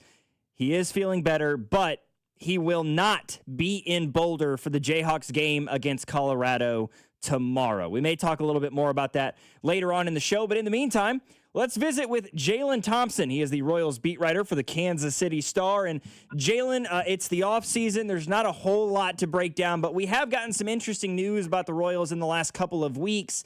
And I'll begin with the earlier of the two big news reports, and that being the new dimensions for Kauffman Stadium. 9 or 10 feet that they're bringing in left center field and left field, right center field and right field. I'm curious, from your standpoint, what have you heard from this study, and just how big an impact can this make for the Royals bats this season and in the future? Yeah, Logan, thank you for having me on. And I will say, first and foremost, if you like offense, I think you might get a little bit more at Kauffman Stadium this year, especially because the Royals have a team that can hit for power at several different pockets of the lineup. Think of a guy like Bobby Witt Jr. and what he can do with moved-in fences, Vinny Pasquantino, Salvador Perez. And I really think it'll help someone like a Jack Caglione, who has immense power, but, he was coming up a little short with the home runs last year. I think he only hit 7, so I expect him to hit probably more in his first full season at the big league level. So, yeah, the dimensions are going to be pretty nice, I believe, for the Royals offense, and that's what they wanted. They wanted the dimensions to be able to get more in line with the Major League Baseball standards across the board. A lot of stadiums have some of the shorter indoor fences that are able to help those offenses. And the Royals found that they don't perform as well at home than they do on the road, so they just wanted to make it all kind of similar across the board. So it's all about balance. It's all about helping the team, this roster that they currently constructed, the last 5 years that they stay at Kauffman Stadium, they want to have this dimensions out there. And I know that there's a lot of people concerned about, well, yeah, this will help the Royals offense, but inversely, it could also help the opponent's offense. Do you see this as more of a net positive for hitters at the ballpark, or more of a net positive for Royals hitters in particular, that they are the ones getting the better advantage here? I think it's going to really, it has to be hand in hand. Looking at how the Royals are currently constructed, it's going to help that offense, like we said before. But like you said, the other side of the coin is opponents are going to come here and they're going to get a chance to hit at the same dimensions as well. And I think that goes back to really, how do you pinpoint your starting pitching? How do you pinpoint your bullpen to have guys that aren't fly ball pitchers to give up those home runs? And I think it'll be a noticeable difference, but I don't think it'll be too much of a difference, because Kauffman Stadium is a big field, and it's always going to play that way. So it's just a matter of giving the Royals and opposing teams extra chance to hit a couple of home runs out. I think when we went and we had the press conference, they said that it averages out to roughly maybe 30 more home runs a year. So give or take, so that might be something that could be considered for the Royals. Taking a look, there's been a lot of conversations since the announcement for the Kansas City Chiefs that they're going to be crossing state lines and going over to Kansas. And, well, now everybody's waiting for the other shoe to drop. What are the Royals going to do? Reports out of Kansas that they're, sort of moving on from it. Clay County saying similar things. Are you hearing anything from sources that you have, or people, inside Kauffman Stadium and in the clubhouse, about where they may be leaning towards with their new stadium selection? Yeah, the Royals are still, from what I'm hearing, they're evaluating their options, and nothing has really changed from since they last put out the notion that they're still trying to nail down a location. They had the survey that went out last year to the fan base, and they're trying to figure out what best suits them.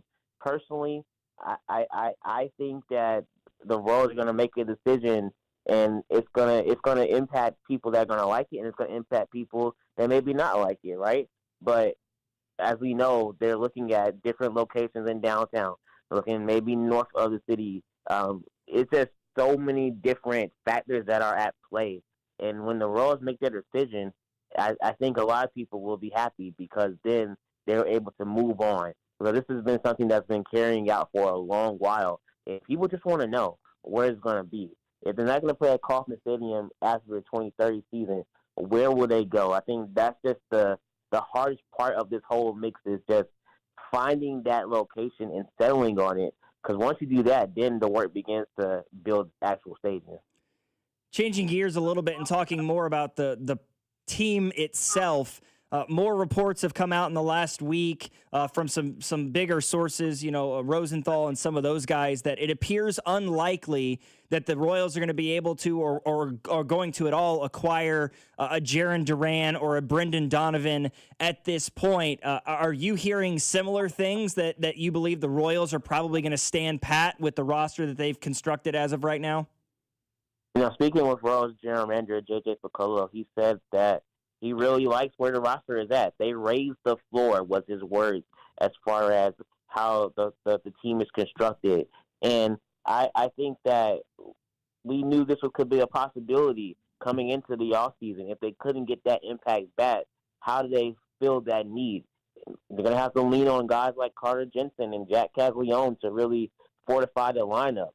Getting Isaac Collins and Lane Thomas are great additions to the roster, and they can help in certain areas.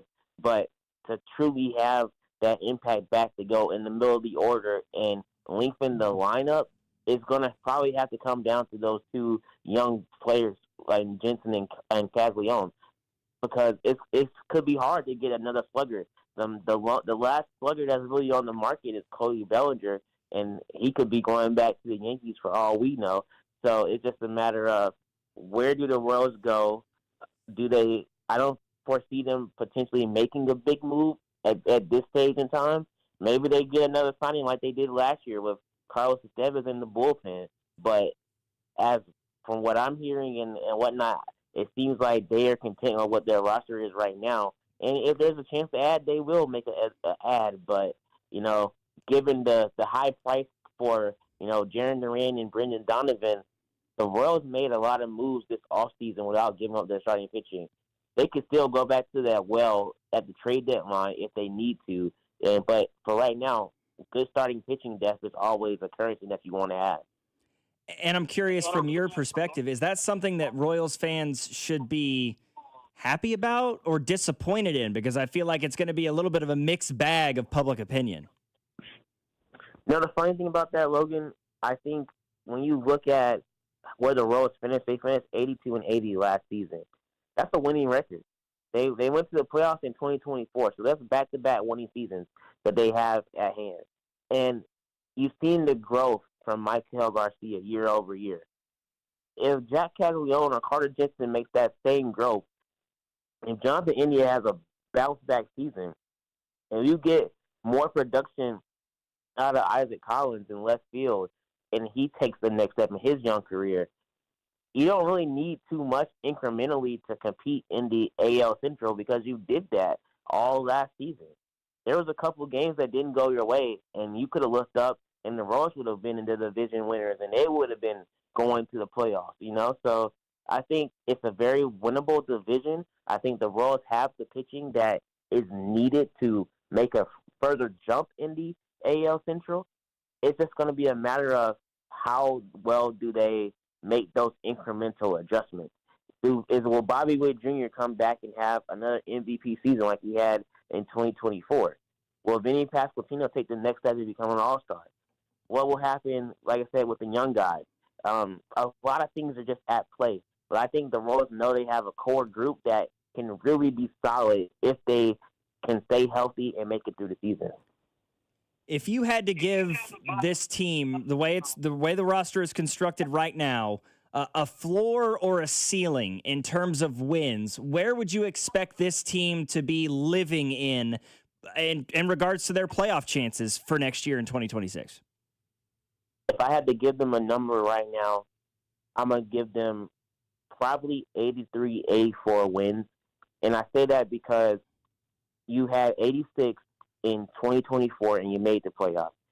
You had 82 in 2023 and you didn't make the playoffs. So I'm just going to take the middle and half of both of those and say 83 to 84 wins. Will that be enough to get you into the playoffs? We will see. But if they play with the expectations of they want them to be in the postseason, I could see them reaching towards that 86, 87, 88 number, because I think that might be enough to get you into the wild card. But if you're looking at totality and the reality of the situation, do they have enough to get one or two or three more wins to be in that mix? So I think that's what they have to look for and shoot for. I don't know if 90 wins is going to be something that you can foresee with this team unless everyone is just hitting on all cylinders, because they're going to play in a tough division. You know, the White Sox have improved. You're looking at the Guardians. You're looking at the Tigers. I mean, the Twins. Everyone plays each other tough. So that's just the AL Central. So I think if you can stay around that 83, 84 win mark, that should help you potentially be in the mix for a playoff berth. And then if you can exceed that, you might be getting where you want to go. I know that you cover the Kansas City Royals, and that's most of what we talk about, but you follow the league as a whole, and there is a lot being made right now of the Kyle Tucker news, going to the Dodgers, 4 years, $160 million. I'm curious, of your thoughts, your opinions on where the game of baseball is and where this league is going and has been going, with an organization like the Dodgers seemingly throwing out hundreds of millions of dollars every single offseason, a lot of it becoming this deferred money.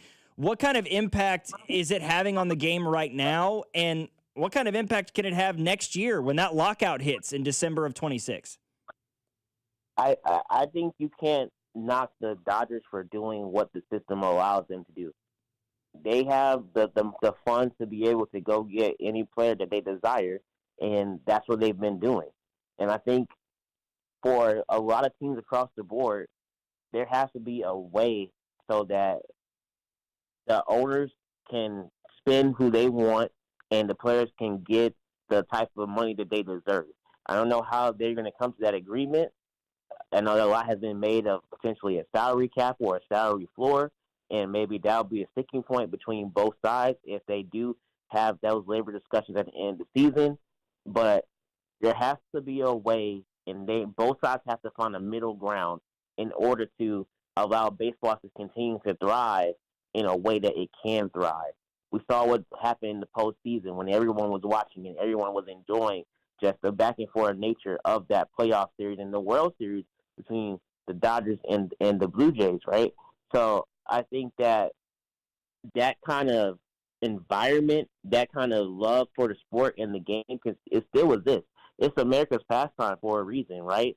So how do both sides come together, from the teams and the ownership and the players, to be able for everyone to get what they want out the deal? And I think you're going to have to see both sides probably bend a little bit to make that happen. But if they can, then maybe there'll be a resolution so that, some teams like the Kansas City Royals maybe have a chance to go out and get a high-priced free agent at some point in time.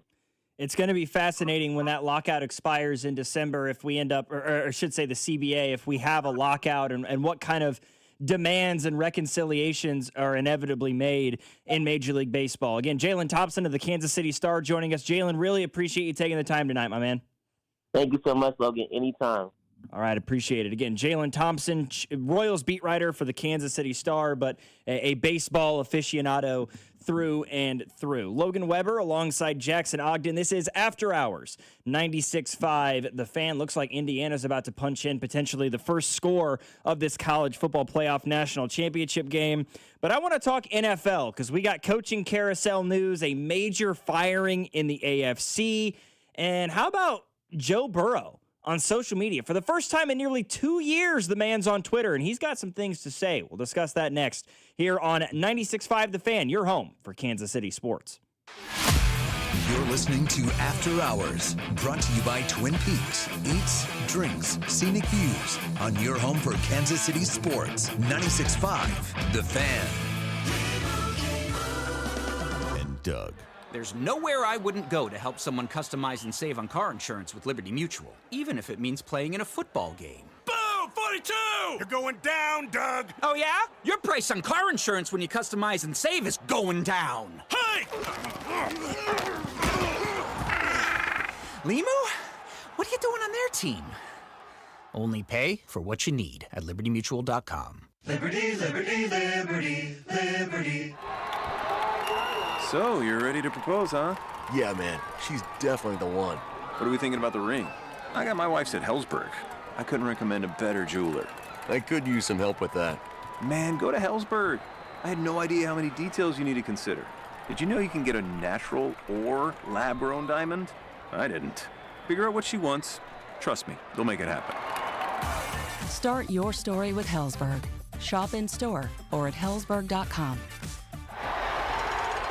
That's another amazing run by Team USA. Mom, think I'll be on Team USA one day? Well, I'll take this one. What? Are you speaking to us? Yes, and to answer your question, anything's possible, especially with Xfinity. So, I can be the best snowboarder ever? Well, I can't guarantee that, but Xfinity can guarantee that your internet price won't change for 5 years. Okay. What if I practice every day? Then maybe you'll be snowboarding for Team USA at the next Olympic Winter Games. And Mom, you'll still be paying the same price for Wi-Fi. Ooh, really stuck the landing there. It's the Xfinity Gold Medal Celebration. Now through February 22nd, get our best price on gig Wi-Fi for 5 years guaranteed, just $50 a month. Plus, get Peacock Premium included for 2 years. That's a $10.99 value per month. Xfinity. Imagine that. Proud partner of Team USA. Restrictions apply. Requires paperless billing and auto pay with stored bank account. Taxes and fees extra. Actual speeds vary. Football playoffs are here, and Underdog is the best place to get in on the gridiron action because you can make entries and win money. Right now in Missouri, it is incredibly easy to get started over on Underdog. Just choose one of your favorite players and choose if they'll go higher or lower on stats like touchdowns, rushing yards, receptions, and more. Get them right, and you could win up to 5,000 times your cash. So what are you waiting for? Download the app today and use promo code TAPP, T-A-P-P, to score $75 in bonus entries when you play your first $5. That's promo code TAPP, T-A-P-P. The best place to get in on the gridiron action. right now in Missouri. Underdog. Make plays, win money. Must be 18 plus and present in Missouri. Terms apply. See assets.underdogfantasy.com/web/play and get terms _DFS_.html for details. Concerned with your play, call 1-800-GAMBLER. Visit www.ncbgambling.org. Men, the new year is here, and if you're like many of us, you're ready to improve your health. But if you're feeling low energy, not sleeping well, or not seeing results in the gym, keeping that resolution can be tough. This is Jeff for Heartland Men's Health, and if those symptoms sound familiar, we can likely help. They often point to low testosterone, and treating low T is what we do. But this year, we're also helping men go further with 4 targeted body composition plans featuring growth hormone peptides, NAD+, GLP-1s, PDA, and more, designed to boost energy, support metabolism, enhance recovery, and accelerate fat loss. With our low T treatments combined with our body composition programs, most men notice real improvements: more energy, better focus, improved sleep, stronger workouts, and often a renewed sex drive as well. So call us. Your initial visit is just $99 and includes blood work and a medical consult. And if you start on treatment the same day, your visit is free. Call 844-447-6600 or visit heartlandmenshealth.com. Featured therapies are compounded and have not been evaluated nor approved by the FDA. Provider prescription required. See website for details. Hey, it's Alex Gold, and coming up on Tuesday, February 10th, everyone from the station will be hosting the Chiefs Off-Season Show, starting at 9 a.m. Bob, Dusty, Cody, C-Dot, and myself will all be in studio and on camera for 2 hours talking about what went wrong in 2025, the Chiefs' biggest needs in free agency, and who should they be targeting in the upcoming NFL Draft. The Chiefs Off-Season Show, starting at 9 a.m. on Tuesday, February 10th, right here on your home for Chiefs football, 96.5 The Fan.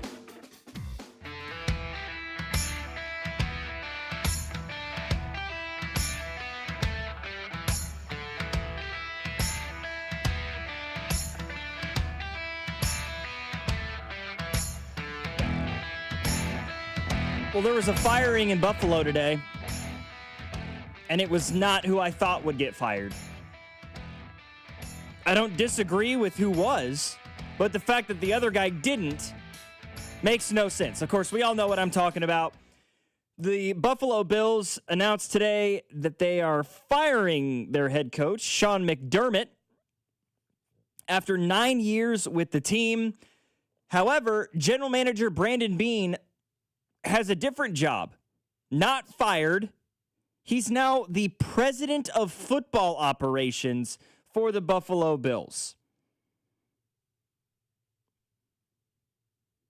I'm sorry, what?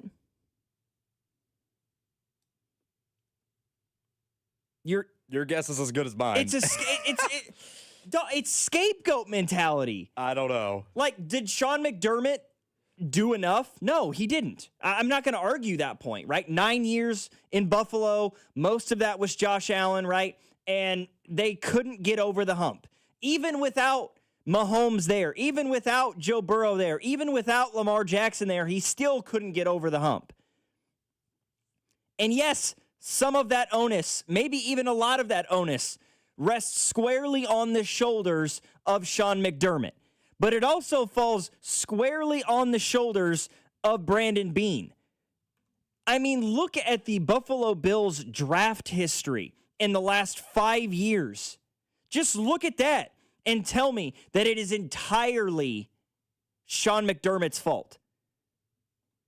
I mean, the 2025 draft class, Maxwell Hairston, TJ Sanders, Landon Jackson, Deion Walker, John Hancock, Jackson Hawes, Dorian Strong, Chase Lunt, and Caden Prather. That was their 2025 draft class. Those guys, Jackson Hawes was the only rookie to catch a pass. Makes sense, they went mostly defense. He had 16 catches for 187 yards and 3 touchdowns. He was a 5th-round pick. Maxwell Hairston, their 1st-round pick, played in only 11 games and had 2 interceptions. TJ Sanders, their 2nd-round pick at defensive tackle, had 1 sack this year in 12 games. Their 3rd-round pick, Landon Jackson, played in 3 games, had no sacks. And their 4th-round pick, Deion Walker, played in all 17 games, had 1 sack. Okay, that's fair. Last year's class, number 1, their first pick in that draft in the 2nd round, 33rd overall, right? Keon Coleman. He's got 67 catches for 960 yards and 8 touchdowns in his career. McCole Hardman is higher on the depth chart than that man right now in Buffalo. Think about that for a moment, will ya? Cole Bishop was their other second-round selection. He's been okay. He's been fairly decent. Dwayne Carter. He's appeared in 11 games in his career. Has not registered a sack. Ray Davis in the fourth. I mean, like, Dalton Kincaid in 2023, fairly decent pick, right? I won't argue that. James Cook in 2022. Christian Benford also in 2022. Dude, these draft classes suck. 2021, in the first round, you drafted Gregory Rousseau. Is Gregory Rousseau even on the Bills anymore? I believe he is. He's not a first-round edge rusher. Okay, he is, yeah. 7 sacks. He's never had a double-digit sack season. But here, Logan, think about all the defensive guys you just named, and there's some good players within that. Here are the points allowed in each of the Bills' playoff losses since 2020. 38 to the Chiefs, 42 to the Chiefs, 27 to the Bengals, 27 to the Chiefs, 32 to the Chiefs, and now 33 to Denver. These picks clearly aren't hitting. And Sean McDermott clearly, who's a defensive guy, isn't doing a good enough job at elevating these guys. They should have the Bills got this half right, but they should have booted both of them. Yeah. They should have both been gone. Let alone promote the guy. You are squandering years of Josh Allen. And I know Josh Allen had a very bad game on Saturday. He sure did. I'm not saying he didn't. But Josh Allen's also had a lot of good games they've lost. The 13-second game in Kansas City. Almost every time he's played Kansas City, he's played great. And the team just hasn't done enough. Mahomes has just outdueled him because Buffalo's defense, quite frankly, hasn't been good. They got this half right, but they really, really squandered. And promoting him, Logan? Yeah, giving him a promotion for what? You haven't made the Super Bowl with the second-best quarterback in the league. Yeah, and here's the thing.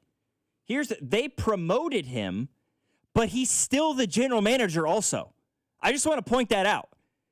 All these misses in the draft in the last 5 or 6 years, and it's one thing to promote him to like the president of football operations and hire a new general manager that will conduct the draft process and those sorts. No. Now he's both. He's won absolutely nothing in his time in Buffalo, and he's now the president of football operations and the general manager of the organization. And we have a text from an 816 in here that says, sounds very similar to Veach's drafts. Veach has had some bad drafts recently, but don't forget, he also picked Creed Humphrey, Nick Bolton, Trey Smith, Trent McDuffie, George Karlaftis. Like, Veach has hit on a way higher rate than Brandon Beane has. Yeah, I mean, it's not even close. Sure, Felix Anduke-Uzomah hasn't worked out, and Josh Simmons had a tough injury season, and Xavier Worthy might not have been as explosive as you would hope so far. But Brett Veach has hit a lot more than Brandon Beane has. Xavier Worthy's been a better player than Keon Coleman, if you want to compare the two. For sure. Right? Because the Chiefs traded up. I was going to say, the Bills traded out to the Chiefs. Imagine and if they the got Chiefs, Keon Coleman, and the Chiefs got Xavier Worthy, and Worthy's been a better player. Imagine if the Chiefs had gotten stuck with Keon Coleman. Right. It'd be even worse, right? Yeah. So they landed Kingsley Suamataia in the second round of that draft last year, who I think can become a very good guard he was good in this league. They got Josh Simmons at the end of round one this past year. I think he's the future at left tackle for the Kansas City Williams Chiefs. in the third, who had a very good I think he could season. definitely morph into something. I still have a level of belief in Jeffrey Bassa. We'll have to wait and see. I think Brashard Smith could be valuable in this offense, not as your every down back, but as a third down pass catching back. Sure. Yeah, people may not have all the they may not have a ton of love in their hearts for Shamari Connor, but you drafted him in the 4th round back in 2023, and he has become an every game starter for you. He had 117 tackles last year for this Chiefs team. 2 forced fumbles. He had a handful of TFLs. And that's a guy that you drafted in the 4th round. You got Rashee Rice in the 2nd round, who has played okay when he's been available. There's a lot to be made of his situation right now. It's a whole different can of worms I'm not getting into. And yeah, you're right. That 2022 draft class, top to bottom, extended this Chiefs dynasty by a number of years. I mean, I know we all dog on him now, but Pacheco in the 7th round was unbelievable value. I mean, Jalen Watson in the 7th round. You are the only miss in this draft class, Sky Moore. without question, is Sky Moore in the 2nd round. And even he just was productive in San Francisco this year as a returner. Yeah. Even he found a way to be productive. Like, you got Leo Chenal in the 3rd. There were teams like the Packers who took Quay Walker in the 1st at linebacker who hasn't even put up that production. And you got Chenal in the 3rd. So you add in the 2021 draft class where you got Nick Bolton and Creed Humphrey in the 2nd, Trey Smith in the 6th round, Noah Gray in the 5th, who's become a really, for the most part, outside of the struggles this year, a pretty reliable backup tight end. We haven't even brought up in his career. Snead was a 4th round pick. I mean, fantastic. Someone just said it in the chat, in the text line too, in 816. Pacheco 7th round, Snead. Yeah, I mean, he's hit on a lot of late round corners. Joshua Williams was a big impact player on those Super Bowl teams, so I get the frustration with Veach because he's had some really bad picks recently, and that'll happen. He also had some bad picks when he first started with Breeland Speaks. Being GM is hard. Howie Roseman took Jalen Reagor over Justin Jefferson. None of them get it right all the time, but you can't even put Brandon Beane and Brett Veach in the same breath. No. They're not even comparable. No. Somebody's, what 1st round pick did he hit on other than McDuffie? Karlaftis, I would argue. I would agree with you. I think the jury is very much still out on Xavier Worthy. I think that could be a very good move, especially with Chad O'Shea being brought in as the wide receivers coach. I think he can unlock something. I would argue that Josh Simmons is a hit as of right now. I mean, can't really do anything about injuries. I mean, that happens. And look, you might say, and while he wasn't technically the GM at the time, he's the reason why Patrick Mahomes was the Chiefs' 1st round pick in 2017. He's hit on more 1st round picks than he hasn't. I feel like you're being disingenuous in that argument. If you want to use the argument, well, he's not hitting on 1st round picks, okay, but he's hitting on mid round picks. He's hitting on these guys in the day 2 and day 3. He really hasn't had a lot of 1st round picks. Just as important. Getting L'Jarius Sneed in the 4th round is immense value. Sure, you missed on Clyde in the 1st that year, but you got an all-pro corner in the 4th. Like, yes, you're going to miss from time to time early on in the draft. And by the way, the Chiefs haven't picked early on in the draft. Right. They've been picking 25 to 32 for the past 8-9 years outside of the year they traded up for Mahomes at 10. This will be the first time in the Mahomes decade.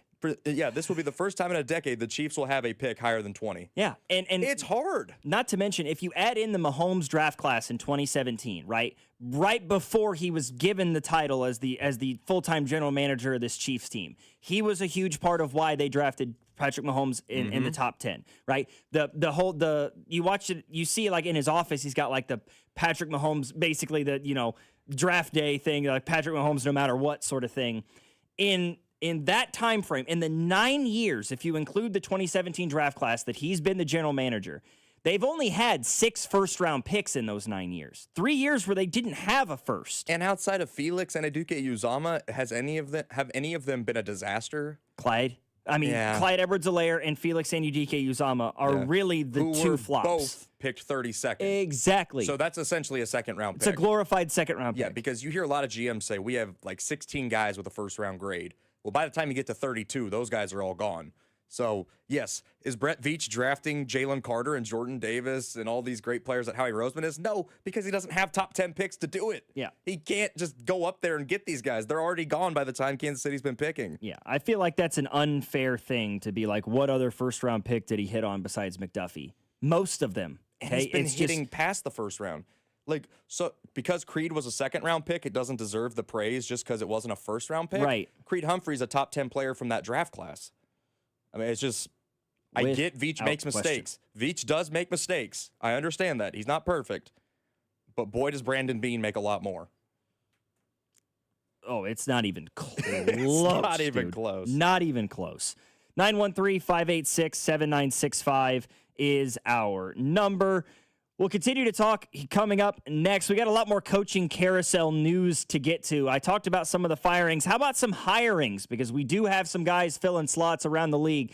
That's next here on After Hours, 96.5, The Fan. You're listening to After Hours, brought to you by Twin Peaks. Eats, drinks, scenic views on your home for Kansas City sports. 96.5, The Fan. Need to sell your house in Kansas City but not sure where to start? Selling a home can feel overwhelming, especially if you're facing foreclosure, a divorce, an inherited property you don't want, or just need to move quickly. But you don't have to figure it out alone. Rex Buys KC is here to help. As a local home buyer, I understand the Kansas City market inside and out. My family and I live right here, so I know the neighborhoods, the trends, and the challenges homeowners face. That's why I take a consultative approach, helping you explore your options and find the best path forward. We buy houses in any condition, no need for repairs, no agent commissions, and no hidden fees. You'll receive a fair cash offer with a closing timeline that works for you. Whether that's in as little as 7 days or at your own pace, just a simple, hassle-free process designed around your needs. If you're ready to talk through your options, call me today at 816-330-6000 or visit rexbuyskc.com. Let's find the right solution for you. Rex Buys KC. Local, fair, and focused on you.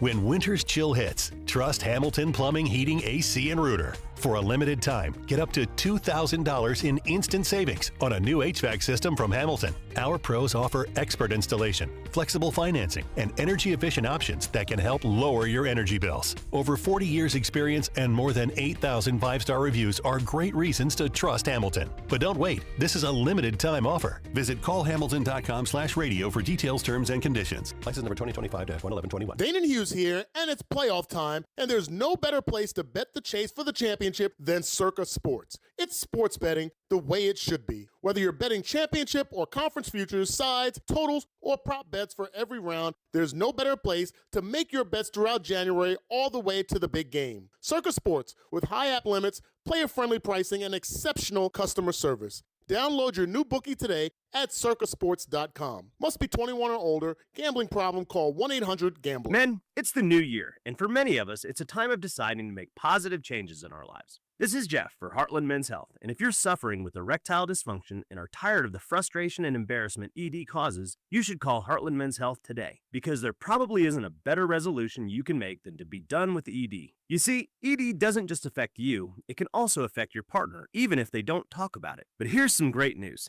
If you're like most guys, the treatments at Heartland Men's Health will give you back your sex life, because our protocols have success rates that work in well over 90% of cases. Seriously, you might even find you're performing like you haven't in years. So, make an appointment and get ED out of your life. Your initial visit is only $99 and includes blood work, a medical consult, and if medically advised, a test dose. And if that test dose doesn't work in the office, your visit is free. Call 844-447-6600 or go to heartlandmenshealth.com. That's heartlandmenshealth.com. We have 3 offices: Overland Park, Independence, and North Kansas City. I'm Piera Palazzolo, VP of Digital Marketing for the American Management Association, a company focused on the management training skills needed to enhance the careers of business professionals. We did our research when it came to the best companies for website development and chose AmericanEagle.com. And we couldn't be happier. AmericanEagle.com worked closely with us to understand the front and back end requirements needed to launch an e-commerce website that could handle the complexities of running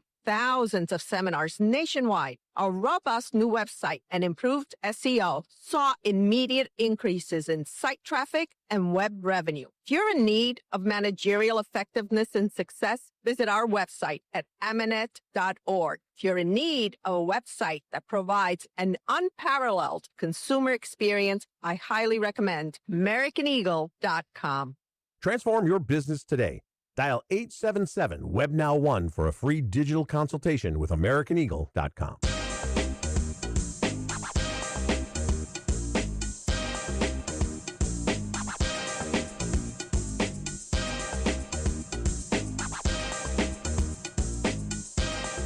Some of the head coaching slots around the NFL beginning to be filled. Let's start with the biggest one from over the weekend. On Saturday, the New York Giants reaching a deal with John Harbaugh. The reports are 5 years to be the next head coach in New York. I don't know exactly what the monetary value is. There was rumors that it was going to be like $20 million a year that they were going to give him, which is just ludicrous money to be the head coach for any football team.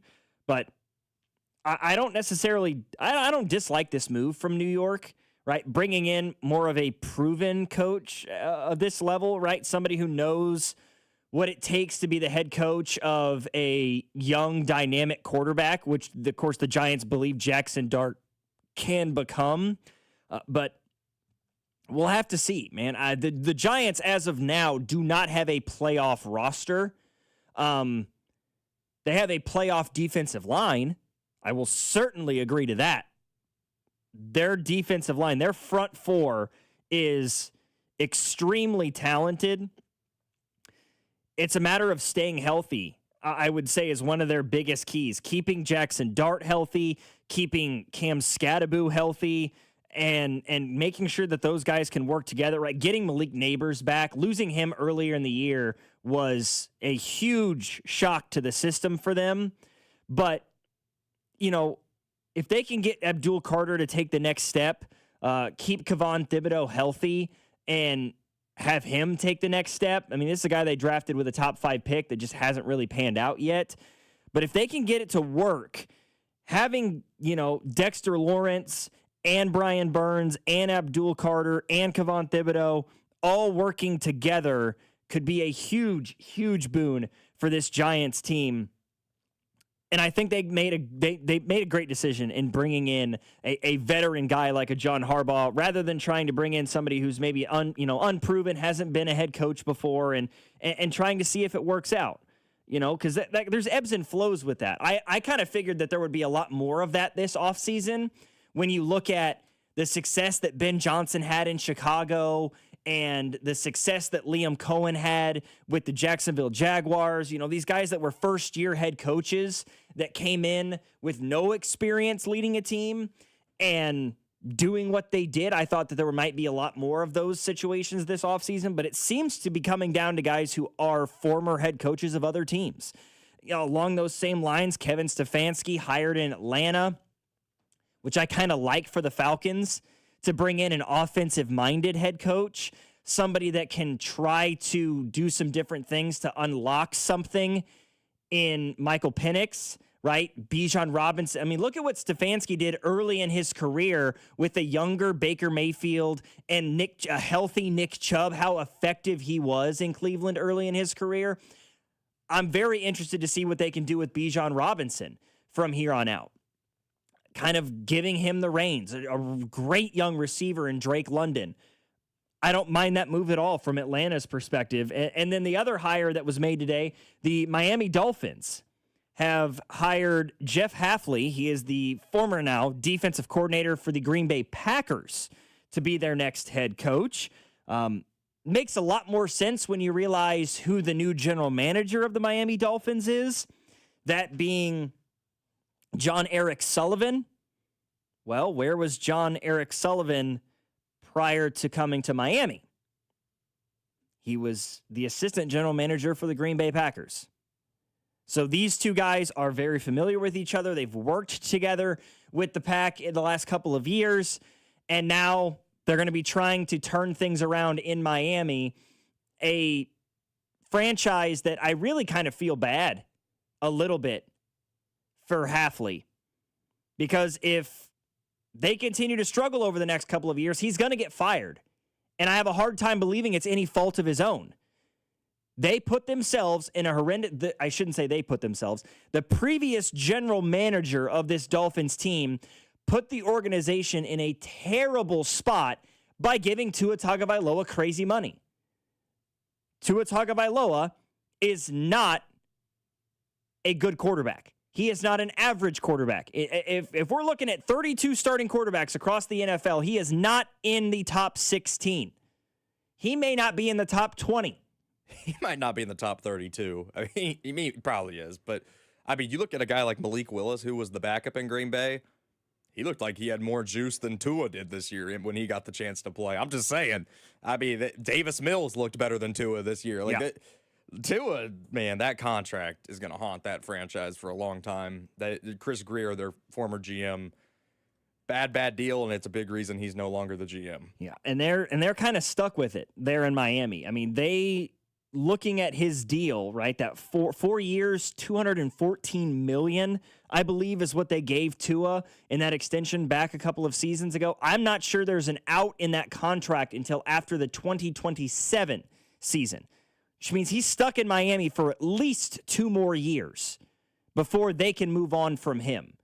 And 2 years might be just enough time for Jeff Hafley to get fired.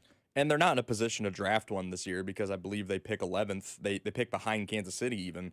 And there's really only one quarterback that's being looked at as going high in the draft this year, and it's Fernando Mendoza. Since Dante Moore at Oregon decided to come back, we'll see what happens with Ty Simpson from Alabama. I personally don't think is going to go top 15. Maybe he does. People get crazy for quarterbacks come draft time, but I don't think he should. So you're looking at it, if you're the Dolphins, what are your options really other than Tua? Like I say, is it a Malik Willis? Is that your best option on the table? I don't know. Is it Quinn Ewers' season in Miami? Zach Wilson? Let him turn it loose? And then you just sit Tua for the $56 million cap hit that he's got next year. He just sits on the bench for a quarterback that is as bad, maybe slightly better than he is. I will say Denver cut Russell Wilson when they owed him a ton of money. I mean, if you don't like a guy enough, you'll bite the bullet and pay. Yeah, his total cap hit for next year is $56.4 million. I do want to make a correction. They do have an out in his contract after next year is over. So he's gone. So prior to the 2027 season, it would incur a dead cap hit of $34.8 million. That's nothing. But it would save them in upwards of $80 million if they were to move on. That's 100% what they're doing. Total cap hit of 53.4 in 2027 and $65.8 million in 2028. Yeah, this is it for Tua then. They're getting out of that contract after this year, no doubt. Yeah, that's a total cap hit I also think of it's just $119 million. I think there's a culture change here in Miami, Logan, where it was this warm weather, Mike McDaniel, high-flying offense. Now it's kind of you bring in the Green Bay roots, and it's a team that's always been draft and develop, run the football. They have obviously always had good quarterback play up in Green Bay, but they've never been soft like the Dolphins have been, right? They've never been bad in cold weather because they're in Green Bay. I think Jeff Hafley and Sullivan coming down there, even Sullivan talked about it. He understands the Dolphins have been considered and talked about as a soft, warm weather team, and he's ready to change that. And I think Hafley's a good guy to change that. People really like him as a leader, and it only took him 2 years as a DC in Green Bay to get a head coaching job. He was not there very long. I think it's a solid hire for Miami. And now you look across the rest of the league, there are still a bevy of openings right now. The Tennessee Titans, Baltimore, Pittsburgh, Las Vegas, Arizona, Cleveland, and obviously Buffalo in that list of names as well. So we'll have to sit and see how the rest of those hirings come to fruition. It's crazy to me that there are now 2 head coaches in the AFC that have been with their respective franchises since before the 2022 season. 16 teams in the AFC. 2 of those coaches have been there more than 4 years.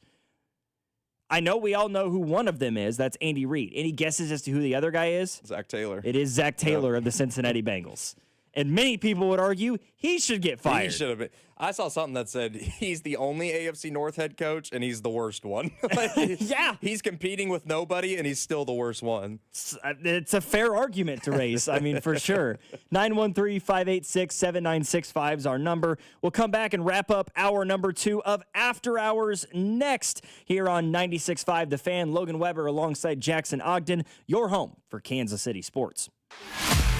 You're listening to After Hours, brought to you by Twin Peaks. Eats, drinks, scenic views on your home for Kansas City sports. 96.5 The Fan.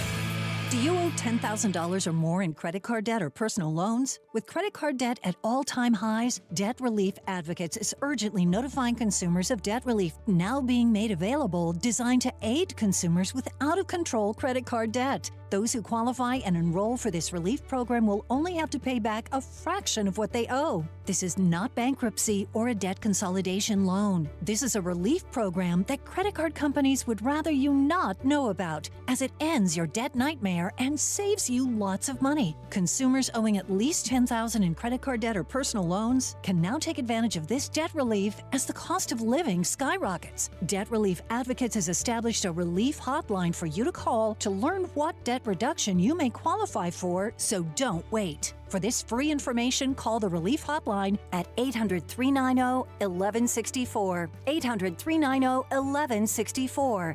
800-390-1164. Have you been diagnosed with head or neck cancer? At Kansas City Proton Institute, we're delivering the future of cancer care with state-of-the-art proton therapy right here in KC. Proton therapy means increased precision, reducing side effects like dry mouth, difficulty swallowing, and the loss of taste as compared to conventional radiation. If you've been diagnosed, don't wait. Get your second opinion today and see KC's largest, most experienced proton therapy team.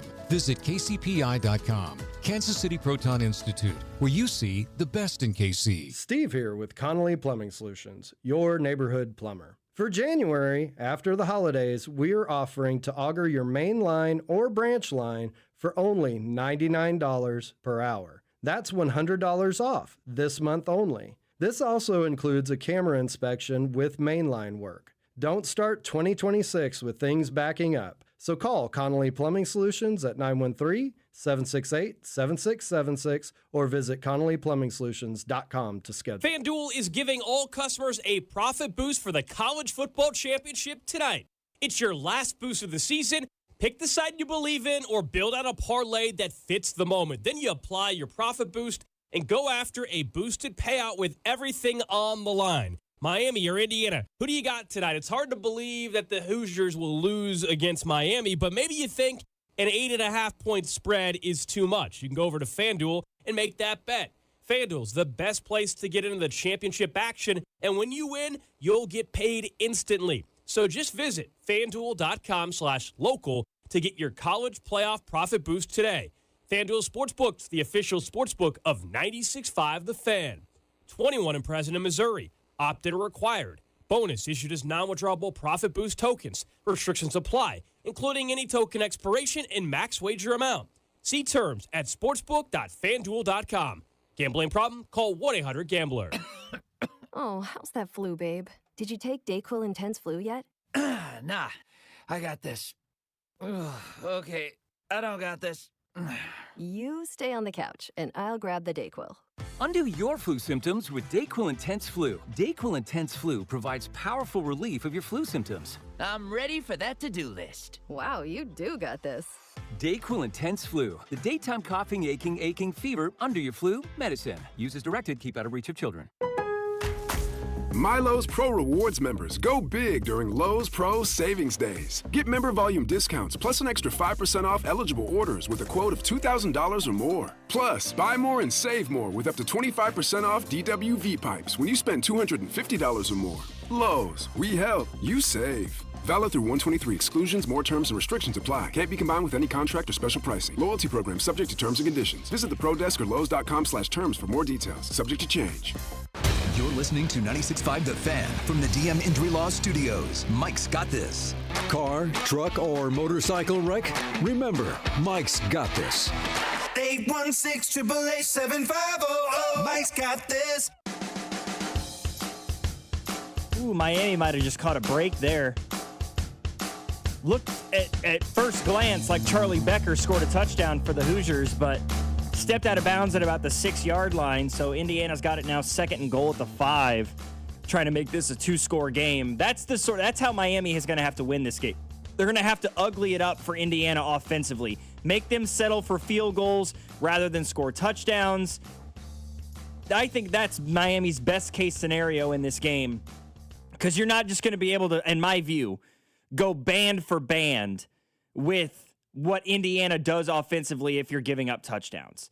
That's something that Miami's offense is incapable of, in my opinion. You want to make this an ugly game if you're Miami. That's the key to success. You want to get in a mud fight. And if you do get in that mud fight, you feel good about things, because Indiana has really been blowing everybody out, and they haven't been in that ugly, low offensive scoring, tough type of game like that. They've just been blowing everybody out of the water. So if you make things close for them, you get to the fourth quarter and it's a tight game, you trust your defense and that defensive line if you're the Hurricane. It's hard to say that they haven't done it a lot. I mean, they beat Iowa by 5 on the road in a very ugly game because that's what Iowa does, right? That Ohio State game in the Big Ten title, that was an ugly sort of defensive game. Indiana came out victors in both of those games, obviously. It's just something they're less accustomed to. And you think about it, national championship game, the pressure, the magnitude of a game like that, it could certainly lead to some mistakes. We saw in the semifinals, Carson Beck lead his team down the field and win it. So, I mean, he's a guy that's 37-5 as a starter in college. Yeah, because he's 50. Right. He has more wins than any current quarterback in college. He's very experienced. If it comes down to it, you trust Carson Beck enough on that drive. Not that you don't trust Mendoza, but you feel like if you're Miami, if we can just get this to the fourth and it's close, we've got the most experienced quarterback in college football. I mean, it's crazy to look at like the recruiting rankings for Carson Beck because, I mean, he was what? Was he a part of the 2020 class? Right? I believe so. Think so, yeah. And you look at... He was on both of the Georgia national championship teams. Yeah. You look at the top quarterbacks in that draft class, recruiting class.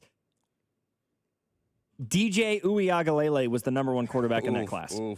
CJ Stroud was the number 2 quarterback. CJ Stroud just finished his 3rd NFL season. Carson Beck was the 5th quarterback in that class. It's wild. Still in college. Got the COVID year, got the red shirt years, got everything piled up. Yeah. Bryce Young was also in that draft class. He just finished his 3rd year in the NFL. Carson Beck is still in college. Living the life, man. Never leave college. Anthony Richardson was a quarterback in that draft class. All those, like several of those guys I just mentioned just finished their 3rd seasons in the National Football League. Carson Beck is leading a team in the national championship game right now. College football is weird, dog. Weird. Yeah, I mean, with the COVID year happening and then now just being able to redshirt. You saw they changed it to They're trying to change it from instead of just 3 games being the redshirt criteria, 9. 9 games. That's the college. Yeah, the coaches at the FBS level voted unanimously to raise it from 3 games to 9 games. Kids are going to be in college till they're 40. Yeah, it still has to be approved by the NCAA. And again, it's not as if they would get more redshirt years. It would still just be the 1 year that they would get for a redshirt. But yeah, playing 9. And again, that doesn't include the postseason. Right. So for a program like Indiana, they could have a kid play 9 regular season games, then play the Big Ten title game and the college football playoff, and still would qualify for a red shirt. It's crazy. Dumb as hell is what it is. It's stupid. It is dumb. Like, if you want to make it 6 games where it's half the year, I could maybe understand that. Yeah. 5 games if you want it. I mean, 9 games is ridiculous. 75% of the regular season and the postseason doesn't count, as Indiana just punched one in on 3rd and goal from the 1-yard line. So the Hoosiers go up 2 scores with about 6 minutes left in the second quarter. Indiana is on its way to winning a national championship in football. Think about that. Indiana football is good and Indiana basketball is bad. Can somebody point to me the exact point? Yeah, the exact point that our timeline broke off. Because it's everything is weird. Everything. 913-586-7965 is our number. I got some college basketball news, some college football news that I want to discuss next. Plus, LeBron James, some history in the NBA. Good, bad, or otherwise. I want to discuss that next. Here on After Hours, Logan Weber, Jackson Ogden, 96.5, The Fan. You're listening to After Hours, brought to you by Twin Peaks. Eats, drinks, scenic views on your home for Kansas City sports. 96.5, The Fan. What's up, guys? It's Drew. Listen up. It's 2026, and this is going to be your best year yet when it comes to sex. You know why?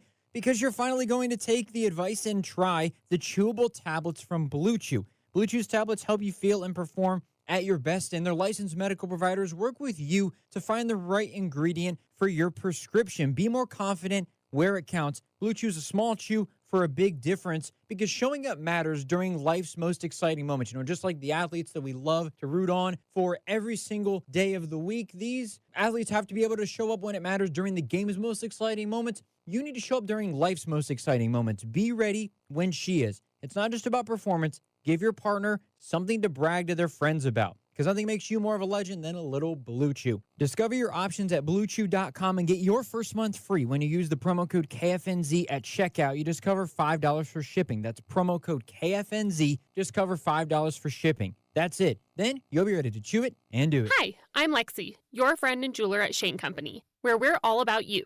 Your style, your budget, your dream engagement ring. We'll take total care of you. First, come browse all the beautiful settings in our cases. Take your time and try on as many as you want. You'll know when you put your ring on. Your heart will skip a beat. Now, onto your center stone. We can look at different diamond shapes and sizes until we find the perfect match. Come visit us in store, because a friend wants you to get exactly what you want. Shane Company, your friend and jeweler. The football playoffs are here, and Underdog is the best place to get in on all of the gridiron action. Right now, you can make entries and win money in Missouri. And playing on Underdog is so easy. Just choose if your favorite players will go higher or lower on stats, like touchdowns, rushing yards, receptions, and more. Get them right, and you could win up to 5,000 times your cash. And I love playing on the Underdog app. Not only do I like football, but I love basketball and hockey as well. I can mix and match selections from each sport into one entry to see what I do. So what are you waiting for? Download the app today and use promo code BOB to score $75 in bonus entries when you play your first $5. That's promo code BOB. Underdog. Make plays, win money. Must be 18 and over and present in Missouri. Terms apply. See assets.underdogfantasy.com/web/play and get terms. _DFS_.html for details. Concerned with your play? Call 1-800-GAMBLER or visit www.ncpgambling.org. I wish I'd gotten treated for my erectile dysfunction sooner. Men, I hear this all the time from our patients. This is Jeff for Heartland Men's Health, and if ED is a problem in your life, resolve to get it treated today and stop having it affect you and the one you love. ED is simply a medical condition, and it's fully treatable. And at Heartland Men's Health, we have treatments that are effective in well over 90% of cases. Which means if you're like most guys, your ED will be a thing of the past. In fact, you could be having great sex within a day or two of your first appointment, and you'll likely find you're performing like you haven't in a long time. It's the new year. Resolve to get your ED treated and change your life. Call us at Heartland Men's Health. Your initial visit is only $99 and includes blood work, a medical consult, and if medically advised, a test dose. And if that test dose doesn't work in the office, your visit is free. Call 844-447-6600. That's 844-447-6600 or go to heartlandmenshealth.com. We have 3 offices: Overland Park, Independence, and North Kansas City. Honey, he says we're in legal trouble and we're going to lose our retirement. We have to get to a crypto ATM now. This can't be right. It's not right. I'm Attorney General Catherine Hanaway. We've received reports of devastating new scams involving crypto ATMs. Let's report this. We're here to help. Report suspected fraud at 800-392-8222 or visit ago.mo.gov. Sponsored by the Missouri Attorney General's Office. The Chiefs off-season show, Tuesday, February 10th at 9 a.m. on 96.5 The Fan, KFNC FM and AM, HD1 and HD2 Kansas City, an Odyssey sports station.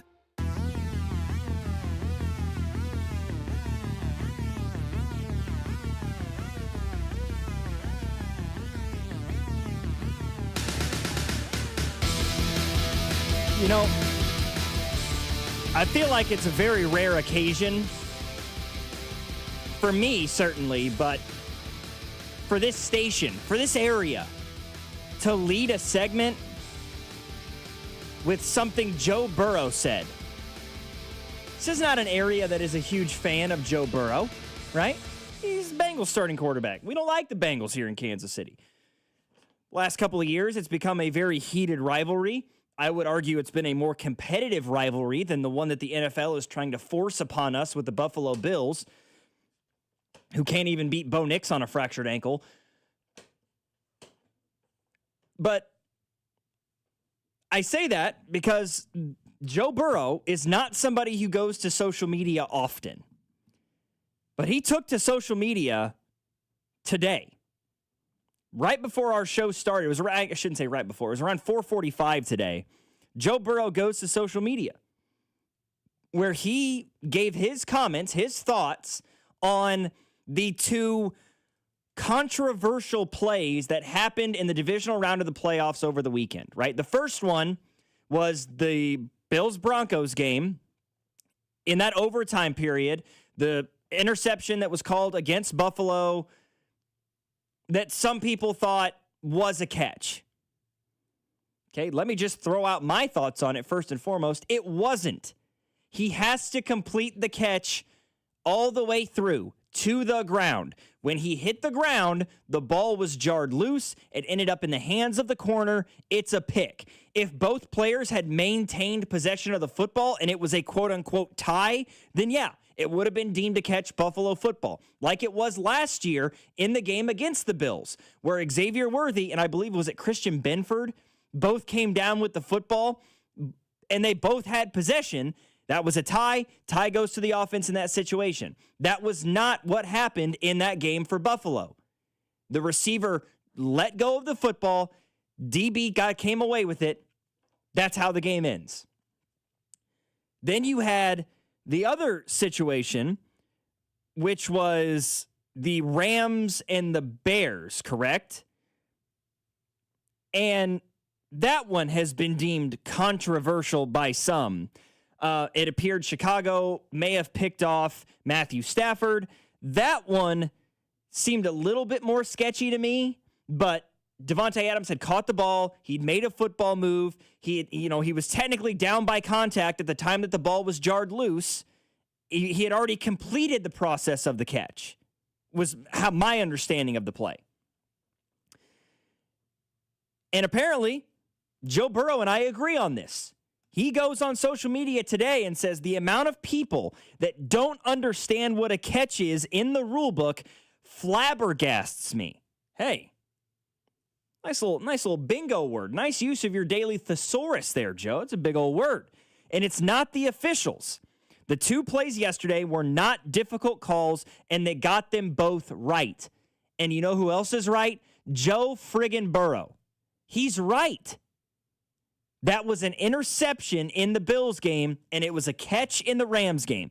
Trying to compare the two makes no sense because they were two completely different plays. Devontae Adams was in the middle of the field. He caught the ball. He came to a tuck with it. He got upfield. He made a football move. He was taken to the ground, and he fumbled it. It would have been the same situation had a running back taken a handoff, made a football move, been taken to the ground, and then the ball comes loose. The catch had been completed before the ball was fumbled, and it was fumbled after he had already been down by contact. That was not what happened in the Bills game. He did not complete the catch to the ground. Plain and simple. I do think what upsets some people, Logan, is they will review the most obvious thing for 15 minutes, but then that play, the Brandon Cooks play where it was an interception, I agree with you that it is an interception, but they just immediately were like, okay, Denver ball. They didn't take a look at it at all. And fans are like, whoa, whoa, whoa, whoa, whoa, whoa. We take a look at week 3, a play in the first quarter for 10 minutes long. And this is the biggest play of both these teams' seasons. And we're not even going to look at it. I do feel like in that aspect, fans are kind of like, why do we spend so much time in the regular season on obvious plays, obvious catches, obvious incompletions? And then the biggest play of both these teams' seasons, the biggest play of the NFL season up to that point, just kind of glossed over. Even Sean McDermott called a timeout because he was like, did you guys even look at it? And I do agree with you. They made the right call. But, man, that part I can understand why people are frustrated. It's got to, in that situation, listen, they didn't go to a review. Something tells me they were in contact with New York. New York was looking at all the different angles of this replay, right? The officials stopped play for a moment. They themselves didn't call for an official review or anything of that magnitude because they were getting fed information from New York that they had looked at the play and it was determined to be an interception. It was not a tie. Tie goes to the offense. The defender ripped the ball out of Brandon Cooks' hands while the catch was being completed, making it an interception. And I agree with you, but I think the NFL has kind of made this a thing by how inconsistent they've been with what is a catch for the last 20 years, right? The Des Bryant catch all of a sudden is not a catch. The Jesse James catch against Denver, not a catch. Like, fans don't know what's a catch and what's not a catch anymore because the NFL has been so inconsistent with it. And so when this type of play happens, fans are definitely going to get upset because they're going to say, well, what about that one time where you did call that a catch? Or, you know, they're going to go look back and say, hey, why is this one a catch and this one isn't? The bottom line is these refs are human, and just because one ref makes a mistake doesn't mean the other officiating crew should make the same mistake. I do hate Carl Jeffers. This does not change that, but I do think they got the right call. I'm sorry, and I'm not saying that this is everybody, right? There are probably some who think it was a catch that aren't of this, a part of this category, but I feel like this whole narrative is being pushed by the same group of people that it's always pushed by when something goes wrong for the Bills, is the Josh Allen apologists. That's what it feels like to me. I'm sorry. It was an interception. It was a poor decision, once again, by Josh Allen. He should not have made that throw. I'm not even sure it was more of a poor decision more than a poor throw, because it looks like Cooks had half a second. If Josh Allen uses his big arm, which we know he has, I think that could have been a completion. I think he underthrew the ball a little bit. At the end of the day, it became an arm punt, right? Because that's a third down. Even if you don't throw that ball, you're punting. He's really good at those. He is. Josh Allen is really, really good at the arm punt. He is, but at the end of the day, I would disagree with you a little bit there. I don't think it was a bad decision. I think it was just a bad throw. You didn't have to go get it all in one play. I just didn't understand. You got 7 minutes left in the overtime period. Try to find something underneath, get the first down, and extend the drive. That's what that's the perspective that I came into it with. Like, why are we throwing 55 yards down the field when the DB is stride for stride with your guy? He wasn't wide open. And it just goes back to, I'm sorry. And if there's people that are going to disagree with me, that's fine. Don't ever put 17 in the same sentence as 15 again. Ever. And I mean ever. That's the one narrative that has constantly been pushed the last 3 years. There was a moment where people were trying to put Lamar Jackson in the same tier as Patrick Mahomes. And that conversation died quickly because Mahomes gets better in January.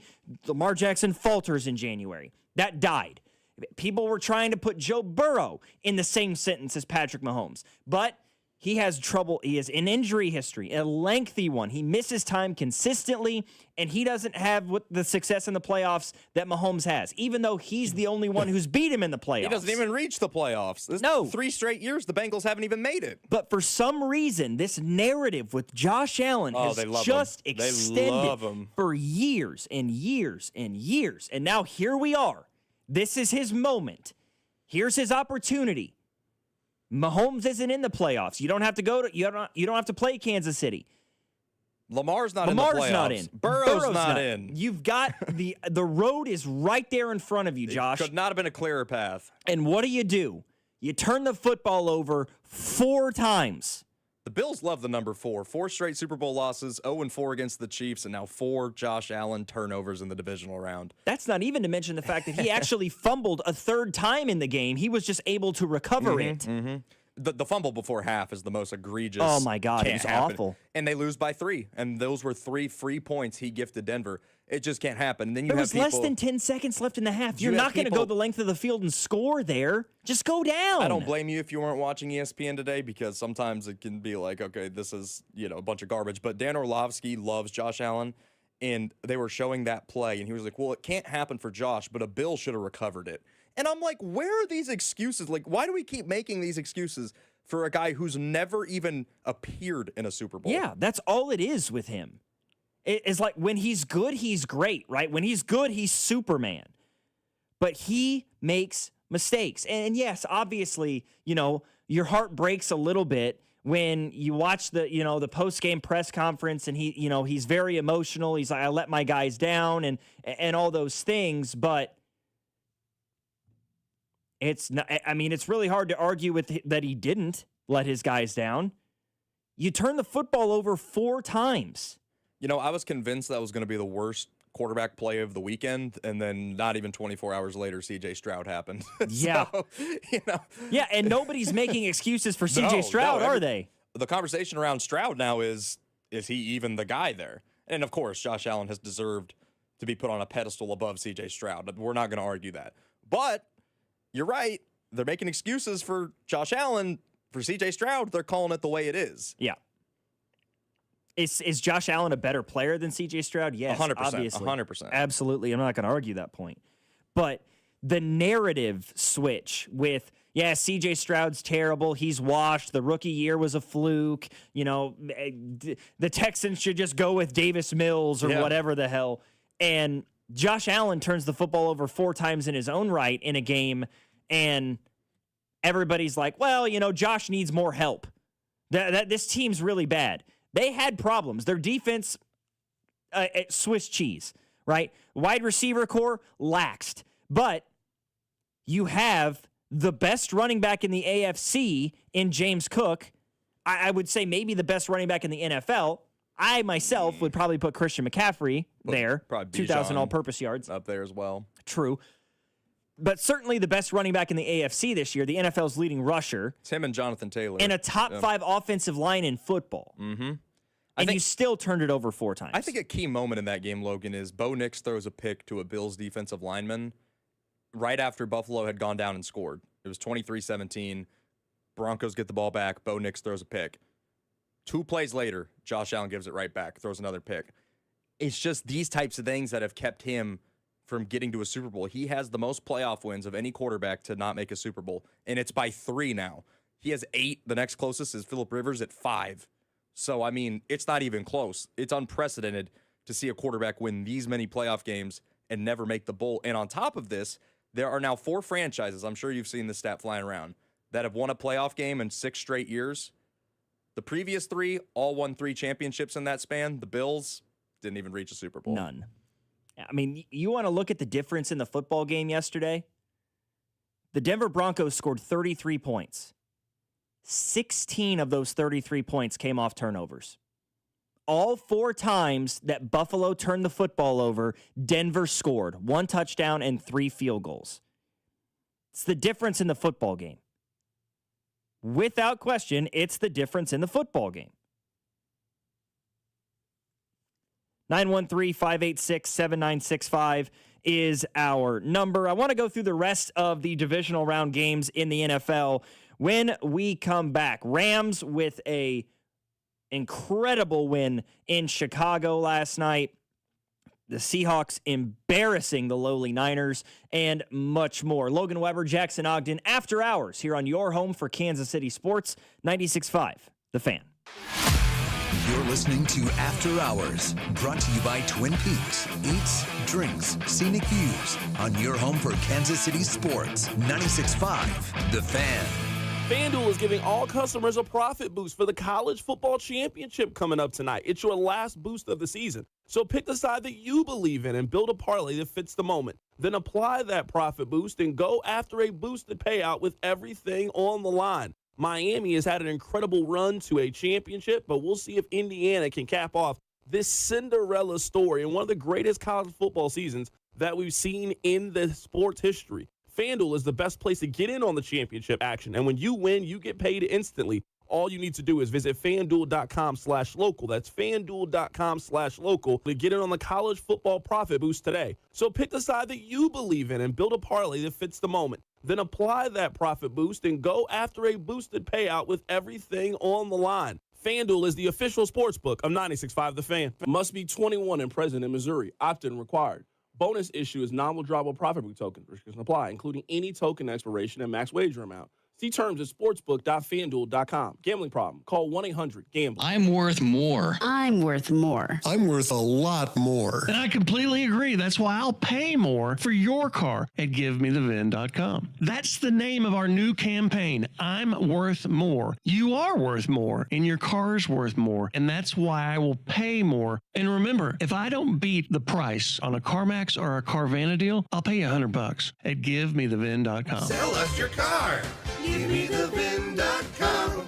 So easy you can do it in your underwear. Midwest, winter 2026, Airman. Say, how's that utility bill? Even your level payment plan seems like it's tilting uphill? But wait, Airman here with some good news to re-level the playing field. Midwest Heating, Cooling, and Plumbing is now offering up to $1,400 in rebates on qualifying Lennox home comfort systems.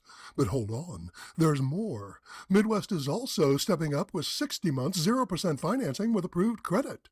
And the newest Lennox systems produce air that is more pure, run quieter, and are significantly more efficient. So much so that your new lower utility bill will seem like a late Christmas present. $1,400 rebate and 60 months at 0%. Now that's more like it.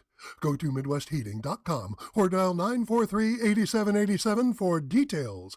And as so many of your neighbors have for the past 7 decades, trust your air to the best. Midwest Heating, Cooling, and Plumbing. Men, the new year is here, and if you're like many of us, you're ready to improve your health. But if you're feeling low energy, not sleeping well, or not seeing results in the gym, keeping that resolution can be tough. This is Jeff for Heartland Men's Health, and if those symptoms sound familiar, we can likely help. They often point to low testosterone, and treating low T is what we do. But this year, we're also helping men go further with 4 targeted body composition plans featuring growth hormone peptides, NAD+, GLP-1s, PDA, and more, designed to boost energy, support metabolism, enhance recovery, and accelerate fat loss. With our low T treatments combined with our body composition programs, most men notice real improvements: more energy, better focus, improved sleep, stronger workouts, and often a renewed sex drive as well. So call us. Your initial visit is just $99 and includes blood work and a medical consult. And if you start on treatment the same day, your visit is free. Call 844-447-6600 or visit heartlandmenshealth.com. Featured therapies are compounded and have not been evaluated nor approved by the FDA. Provider prescription required. See website for details. Did you know we have an Instagram channel? MVP Monday, Chiefs Take Tuesday, best bets, fantasy football advice, and real-time updates during Chiefs games. Get behind-the-scenes content from all the guys on a daily basis. It's exactly why Instagram was created, to look at a bunch of 30-year-old dudes giving sports opinions. Kansas City's FM sports station and your home for Kansas City sports. 96.5, The Fan.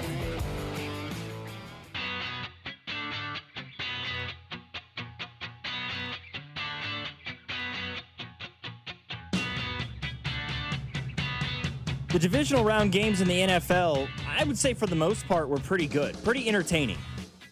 Obviously, that Bills-Broncos game to kick things off on Saturday was a wild affair. Then you had what happened Saturday night, the Seahawks and the 49ers.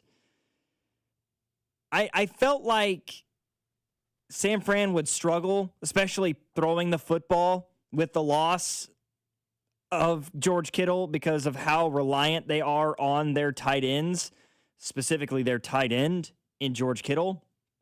Jake Tungus did a pretty decent job, in limited reps this year. 5 receiving touchdowns during the regular season, but he's not George Kittle. And that kind of spelled the beginning of the end right off the bat for San Francisco. Purdy finished 15 of 27 for 140 yards. And watching that game, it didn't feel like he threw for that either. And maybe more importantly, what Seattle did an outstanding job of was, we're going to make life miserable for Christian McCaffrey. We're going to make his life really, really hard out of the backfield. 11 carries, 35 yards. He had no momentum on the ground in that football game. And when you're looking at a set of weapons that includes Christian McCaffrey, great, followed by Jawan Jennings, Kyle Juszczyk, and Demarcus Robinson. Yeah. Chiefs legend, Demarcus Robinson. He had 1 catch for 1 yard. Although he did go off in the wild card, Logan. He did. He had a great wild card game. He did. Look, I think that game was over from the first play. Whenever Rashid Shaheed returns that kickoff, you're like, oh, this is going to be a long night for San Francisco. And that was somebody who going into the game thought the Niners might be able to keep it close via just being a divisional game. They're familiar with each other, but it was evident pretty early on. Seattle was a much better team, and that week off was huge for them, and the Niners ran out of gas. No Fred Warner, no Nick Bosa. Eventually that was going to catch up with them, and it did. And like you said, they made McCaffrey's life miserable. Why? Because there was nobody else to fear. Yeah. McCaffrey was the only weapon they had left.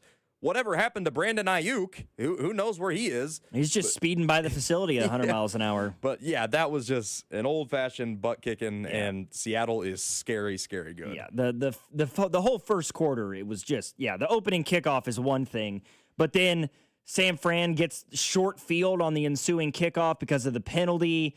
They end up with a turnover on downs, and then Seattle kicks a field goal. You then turn around and fumble the football at your own, 40-yard line, roughly, at your own 40-yard line, give Seattle short field for their next drive. The first quarter ends, and you're down 17-0. Drop of a hat, and you're like, it was... Well, damn, what happened? It was literally like you blinked, and you were down 3 scores. You're already playing catch-up. It was... 17-0 at the end of the first quarter, 24-6 at halftime. Not good. Not good. And one of the big stories going into the game was Darnold's health, because they said he got an oblique injury on Thursday of last week, and he hadn't thrown a football since then. And everyone was like, what is going on there? They probably could have won that game with Drew Lock. They didn't need Darnold. They just absolutely destroyed them in the trenches. And it's a common theme we're seeing, recently with these champions. Last year, Philly was dominant in the trenches. This year, Seattle is filthy good in the trenches. And that pairs really well with a really long, athletic, talented secondary, led by Weatherspoon and some of those guys that they have there in the back of that defense. And then an offense that is able to manage the game really, really well. Even when Zach Charbonnet goes down with an injury, Kenneth Walker, incredibly effective on the ground. You've got the fear of Jackson Smith and Jigba, a veteran guy in the wide receiver room that's been there, done that in Cooper Kupp, who's done it at the highest level. He's won a Super Bowl as a voice for this team.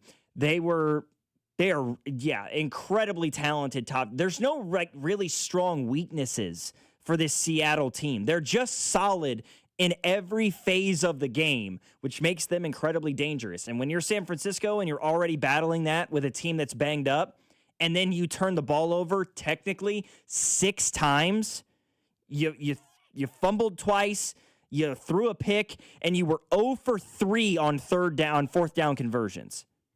Look, there's a reason you got beat by 35. I've been saying this for weeks, Logan. I think 1 through 52, that Seahawks roster is better than anybody. It comes down to, will Darnold throw a game away? Because the only game that they've lost in the last 13 weeks, Darnold had 4 picks. Yep.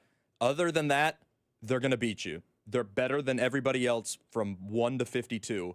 But it comes down to Darnold. And I think if, to tease a little bit for this Sunday, if the Rams are going to win this game against Seattle, it's going to be because Stafford just is better than Darnold. They're going to have to make Sam Darnold uncomfortable. Yeah.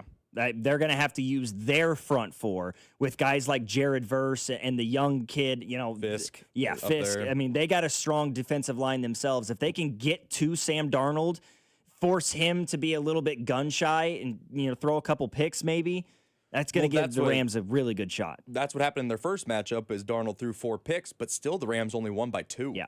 Like, with Darnold playing his worst game of the season, the Rams still had to hold on for dear life and win that game. And then, of course, a lot of people probably remember the rematch on Thursday night not too long ago where the Seahawks won in overtime on a 2-point play. I'm excited for that rubber match. It's going to be a good one. I think it's going to be more entertaining than the AFC Championship game. I hope so. Yeah, which, huge win for the Broncos. It's funny. Somebody, some Chiefs fan, put on social media before the game a still shot of I just hope both teams lose poster. That's more or less what we got. The Bills lose the game and the Broncos lose their starting quarterback and now have to roll with Jarrett Stidham in an AFC Championship game against the New England Patriots, who took care of business against the Houston Texans. I said all week that this felt like a game that would benefit the Texans more than the Patriots because of the cold weather and the wind and the snow. I was like, it's gonna muck the game up, which bodes really well for that Texans defense because they're so good, so historically good, the way that they've been all year. Unfortunately for the Texans defense, I just don't think they were planning on C.J. Stroud throwing 4 picks and continuing to give the Patriots more possessions. Because they did force Drake May to fumble 4 times. They recovered 3 of them. They did their part. Will Anderson had a monster game. 3 sacks, some forced fumbles. The Texans defense was as good as advertised. I have a stat that I heard on the way in today. I was listening on the radio. Just absolutely going to blow your mind. In CJ Stroud's 3 playoff wins, Logan, the defense has given up 32 points, and they've scored 32 points. His defense is a net 0 in his 3 playoff wins. CJ Stroud has had to do nothing to get those 3 playoff wins, and it shows up in the next round. Texans now 0-7 all time in the divisional round. Yeah, the Texans needed CJ Stroud to be Joe Flacco. Like, hey, man, you don't need to win the game. Just don't lose it, please. And CJ goes, nah, I'm going to throw 4 picks. How about that? Let's see how you can manage that. And you're right. They did their best. I mean, down early on in the game, 3-7, CJ Stroud throws a pick at the 18-yard line. I mean, that's Patriots had a shot, and they turn around, they fumble it themselves, and Houston's able to go down, score a touchdown. It's 10-7 all of a sudden, right? And then it just kept getting worse. Pick 6, and then another pick on the ensuing drive. Then they get a straight 3 and out and have to punt. New England scores again. They throw another pick. New England, 3 and out, they punt, then another punt, and then, of course, the end of the half, New England throws a pick, and it's, who really cares at that situation? It's just a Hail Mary of a football game throw there. But, yeah, it's not like the Patriots were super impressive in this football game.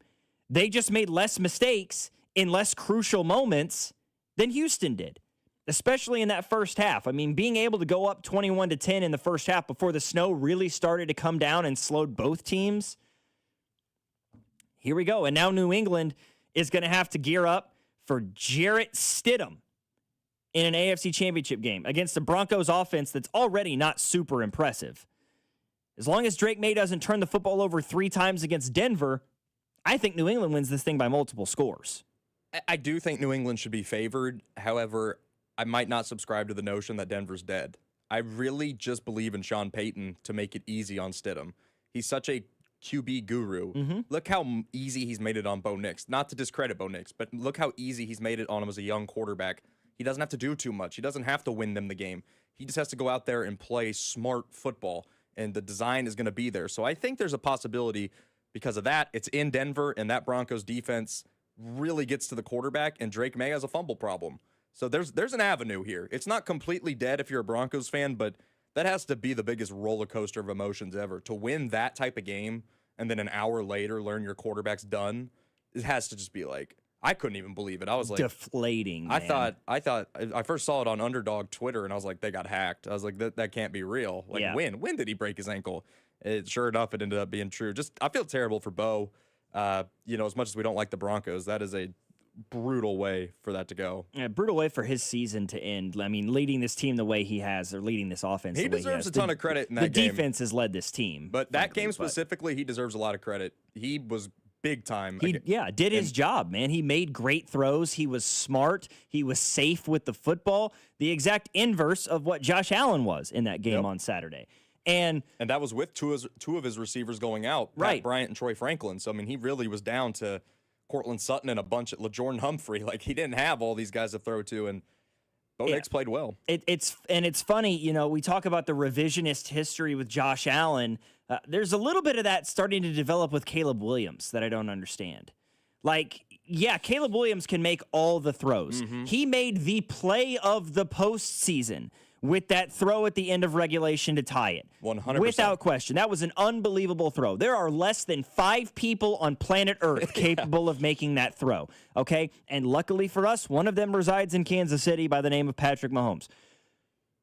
However, this man still threw 3 picks, okay? Can I point that out? And he threw 5 total this postseason. Right. He threw 2 against Green Bay. He's not an uber. Yeah, he can make all the throws, but he's also just not incredibly accurate. I think the best way to put it with Caleb Williams right now is he can make all the throws, but he'll also miss all the throws.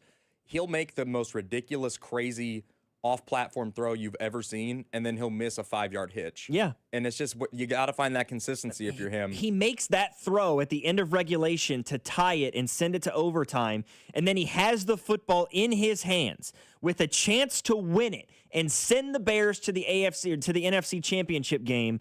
And what does he do? throw a pick. And it was in a perfectly clean pocket. He wasn't just under the pressure. The decision made no sense. Like, I was like, that's the throw? And Collinsworth on the broadcast was trying to blame DJ Moore for it. And I was thinking, man, maybe DJ Moore could have run a better route, but that's still not a good throw. No. It's second down. You have a clean pocket. Just poor situational awareness by Caleb Williams there. And look, he only completed 51% of his passes. Exactly my point. And then you're seeing Bleacher Report come out and be like, well, Caleb did all he could. It's the same thing they do with Josh. Heartbreaking in, what a player. Yeah, you know, it's revisionist history. You know, it's like, stop it with this. What makes guys like Mahomes so special is they can do what Caleb Williams did yesterday on that crazy acrobatic throw, but they do the simple stuff right too. And that's more important than anything. Can you, on a consistent basis, do the simple thing right? It's what made Brady so great. It's what made Peyton Manning so great, Drew Brees, Aaron Rodgers. You can be the most talented guy in the world. If you can't complete a 5-yard hitch, you don't belong in the league. And I'm not saying Caleb won't develop into that, because I think he can still, but he's definitely got to refine his mechanics, because right now it feels like when he's in the pocket, he's worse than when he's out of the pocket. I mean, this play is unbelievable. There is not a defensive lineman within 4 yards of him. It is as clean a pocket as you are going to find in the National Football League. You watch this from the all-22 angle. Cole Kmet is open in the flat for a gain of about 5 or 6 yards, and the same stands for Kyle Monungai out of the backfield, who just ran a simple little curl route 4 yards beyond the line of scrimmage, sitting there in the flat. He dumps it off to either one of those two guys, and you're like, hey, put it in the hands of one of your playmakers and see if he can make somebody miss.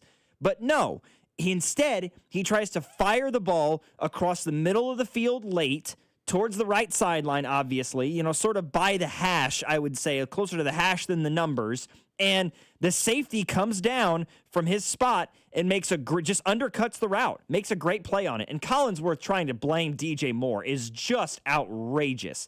DJ Moore couldn't get to that football if he tried. It was a bad decision. It was horrendous. It was a very poor decision. But again, Caleb's in his second year. I still think he'll get better. He's got all the intangibles. He's just got to be better with his decision-making, and he's got to be more accurate with those throws. He's got all the arm talent in the world. He can make all the throws. He's just got to know when to make them and when not to. For the Bears' sake, he has to, because there's no way they're going to win 7 games in the final 2 minutes like they did this year again. That can't happen again. The miracles that kept happening this year. Logan, there was a point last night where I just thought, the Pope's from Chicago, and there's no other way to explain this. Like, there's just no other way to explain this. This team finds a way every single week.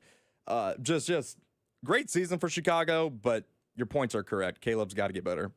913-586-7965 is our number. Halftime of the College Football Playoff National Championship game. And as things stand, the Hoosiers 30 minutes away.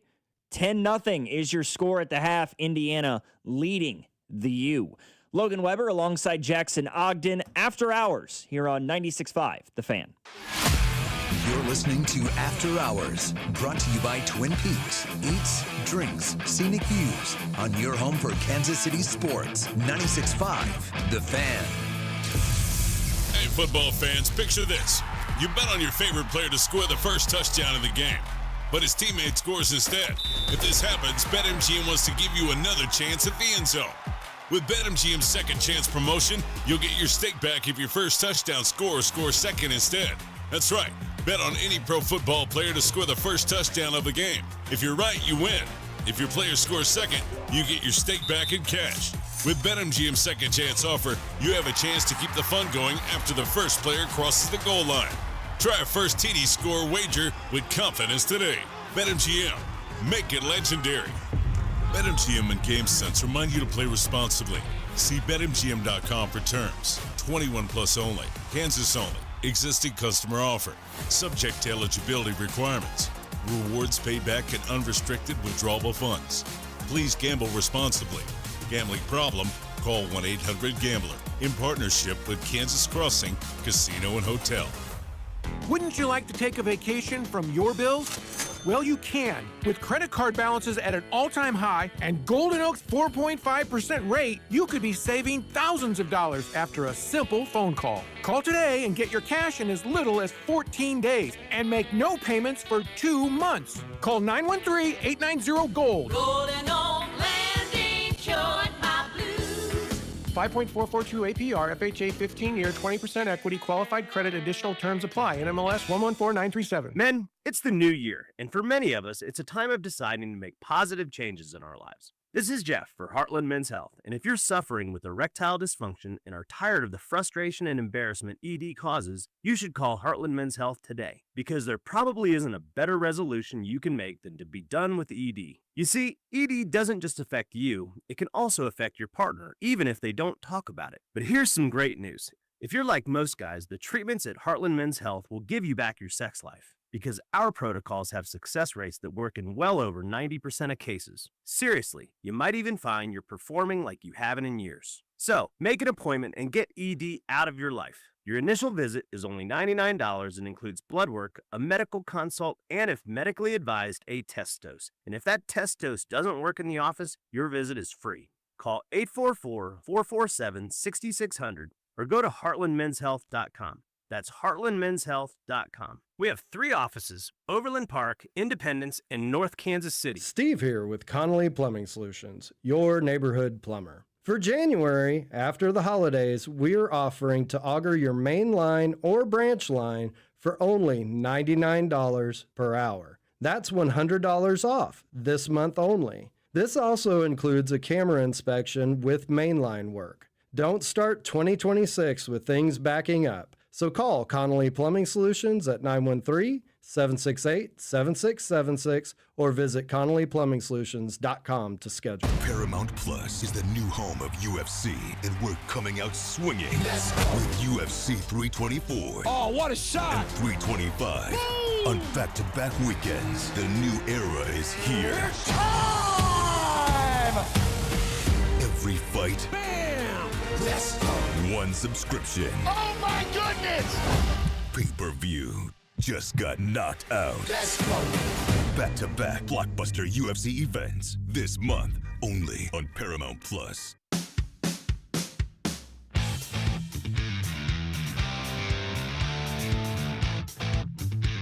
Well, it doesn't completely break things for Miami, but that penalty hurts.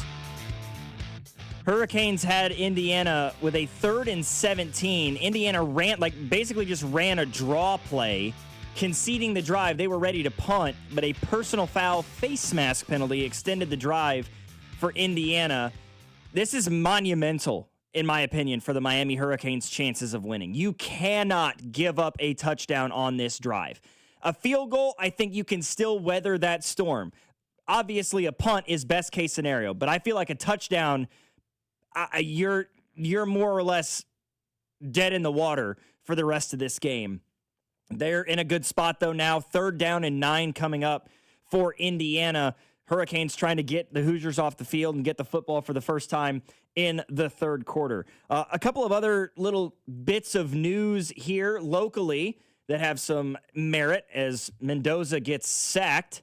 Trying to see, was that Ruben Bain? Came down with the sack there? Yeah, of course it was. He's a dog. Him or David Bailey would be fantastic at night. I was going to say, get to know the name Ruben Bain. He's going to be mocked in a lot of drafts to the Chiefs this I'd year. love to see him or David Bailey at number 9. I mean, that was just a straight-up power rush. His motor is his best quality. He just never quits on a play. It's Micah Parsons-esque when Great he hunts hands. you down. And boy, could the Chiefs use someone like that. Yeah. Yeah. We've got a couple of stories here locally, though, I want to get to. It sounds like Sporting Kansas City is about to be under new management. Reports are that for a whopping $700 million, Peter Malik is taking over as the majority owner of the club, holding an estimated 80% of the team. Malik is a native Kansas Citian and acquiring the team, saying that I would really say, quote, 99.5% of the metric I'm going to care about is winning, and 0.5% will be everything else.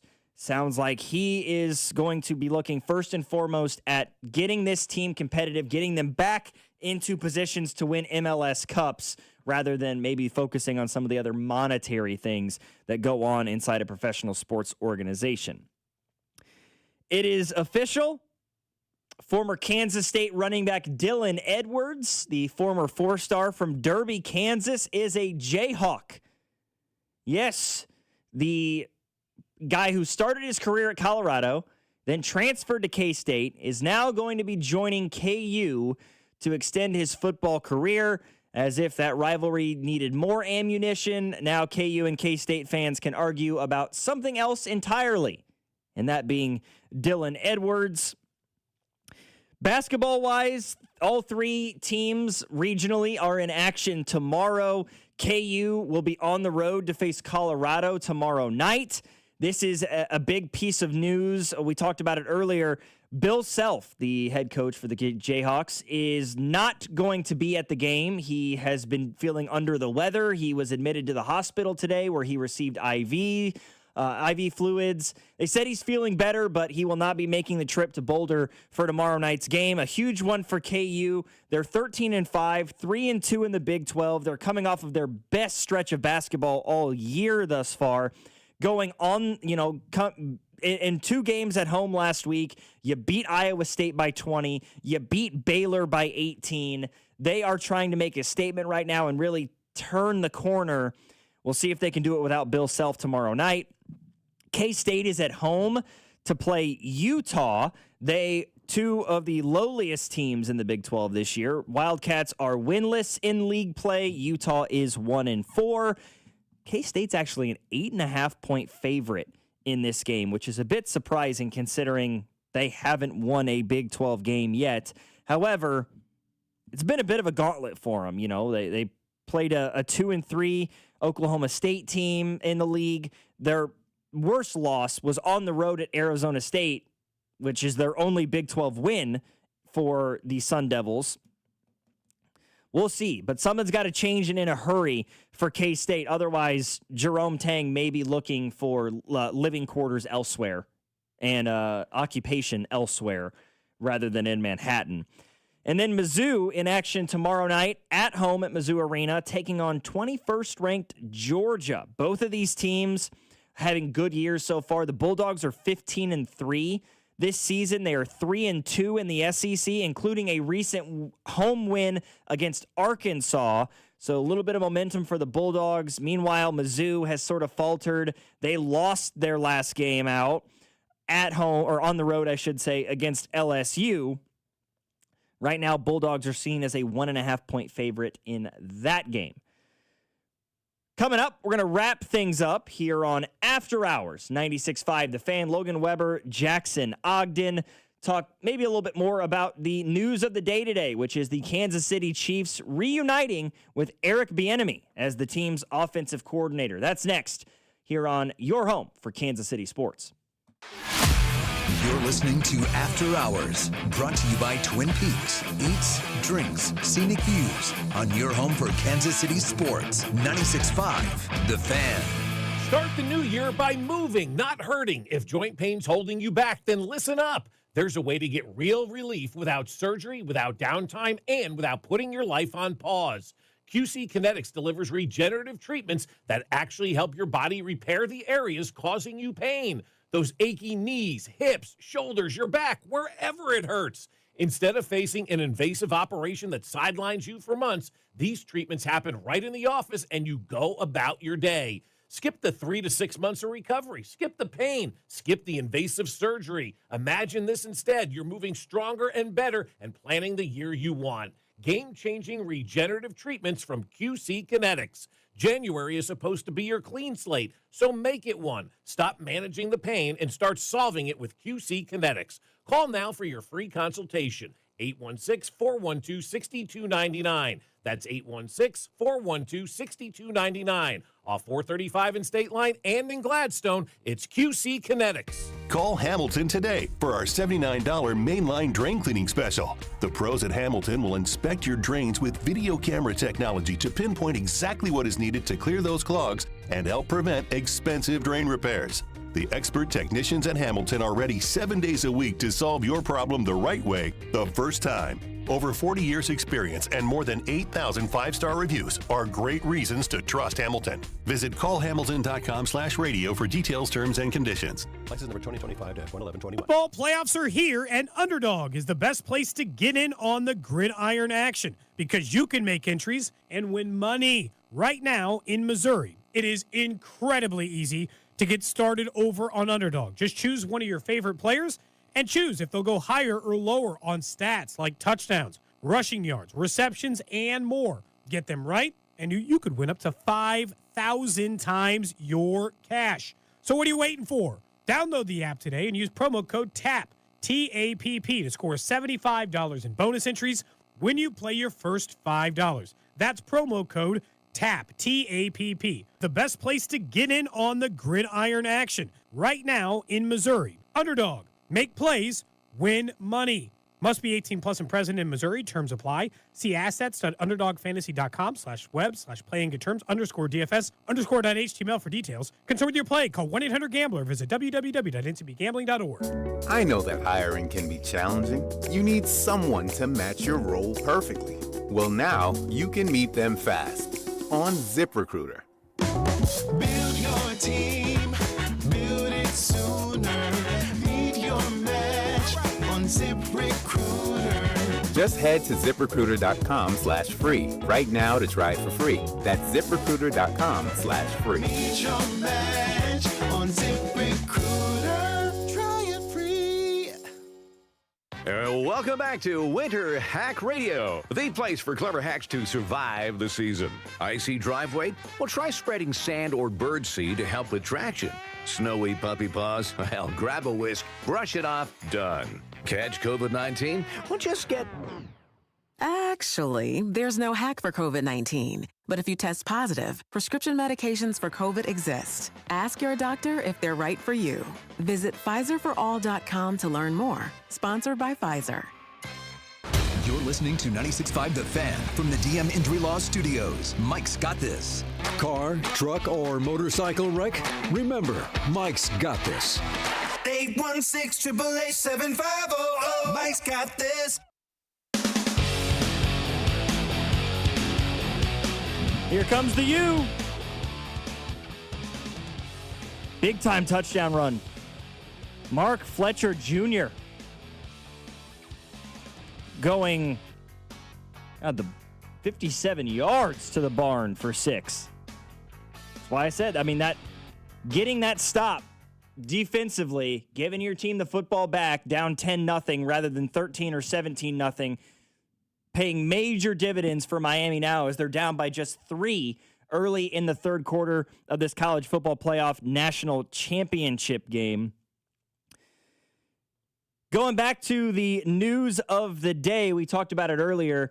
Eric Bieniemy is seemingly on the verge of returning to Kansas City as the team's offensive coordinator, and I have mixed feelings about it, okay? Yes, the accountability thing plays a factor, but that being the main reason for a hiring, is for an offensive coordinator hiring, is questionable for me. Right? He's got a previous relationship with Mahomes. Travis obviously loves him, although does that matter all that much if Travis decides he's not coming back? Should that really be what sways this thing into folks' favor? I don't know. Right? Pairing him with Chad O'Shea, their new wide receiver coach, I think could be very, very interesting.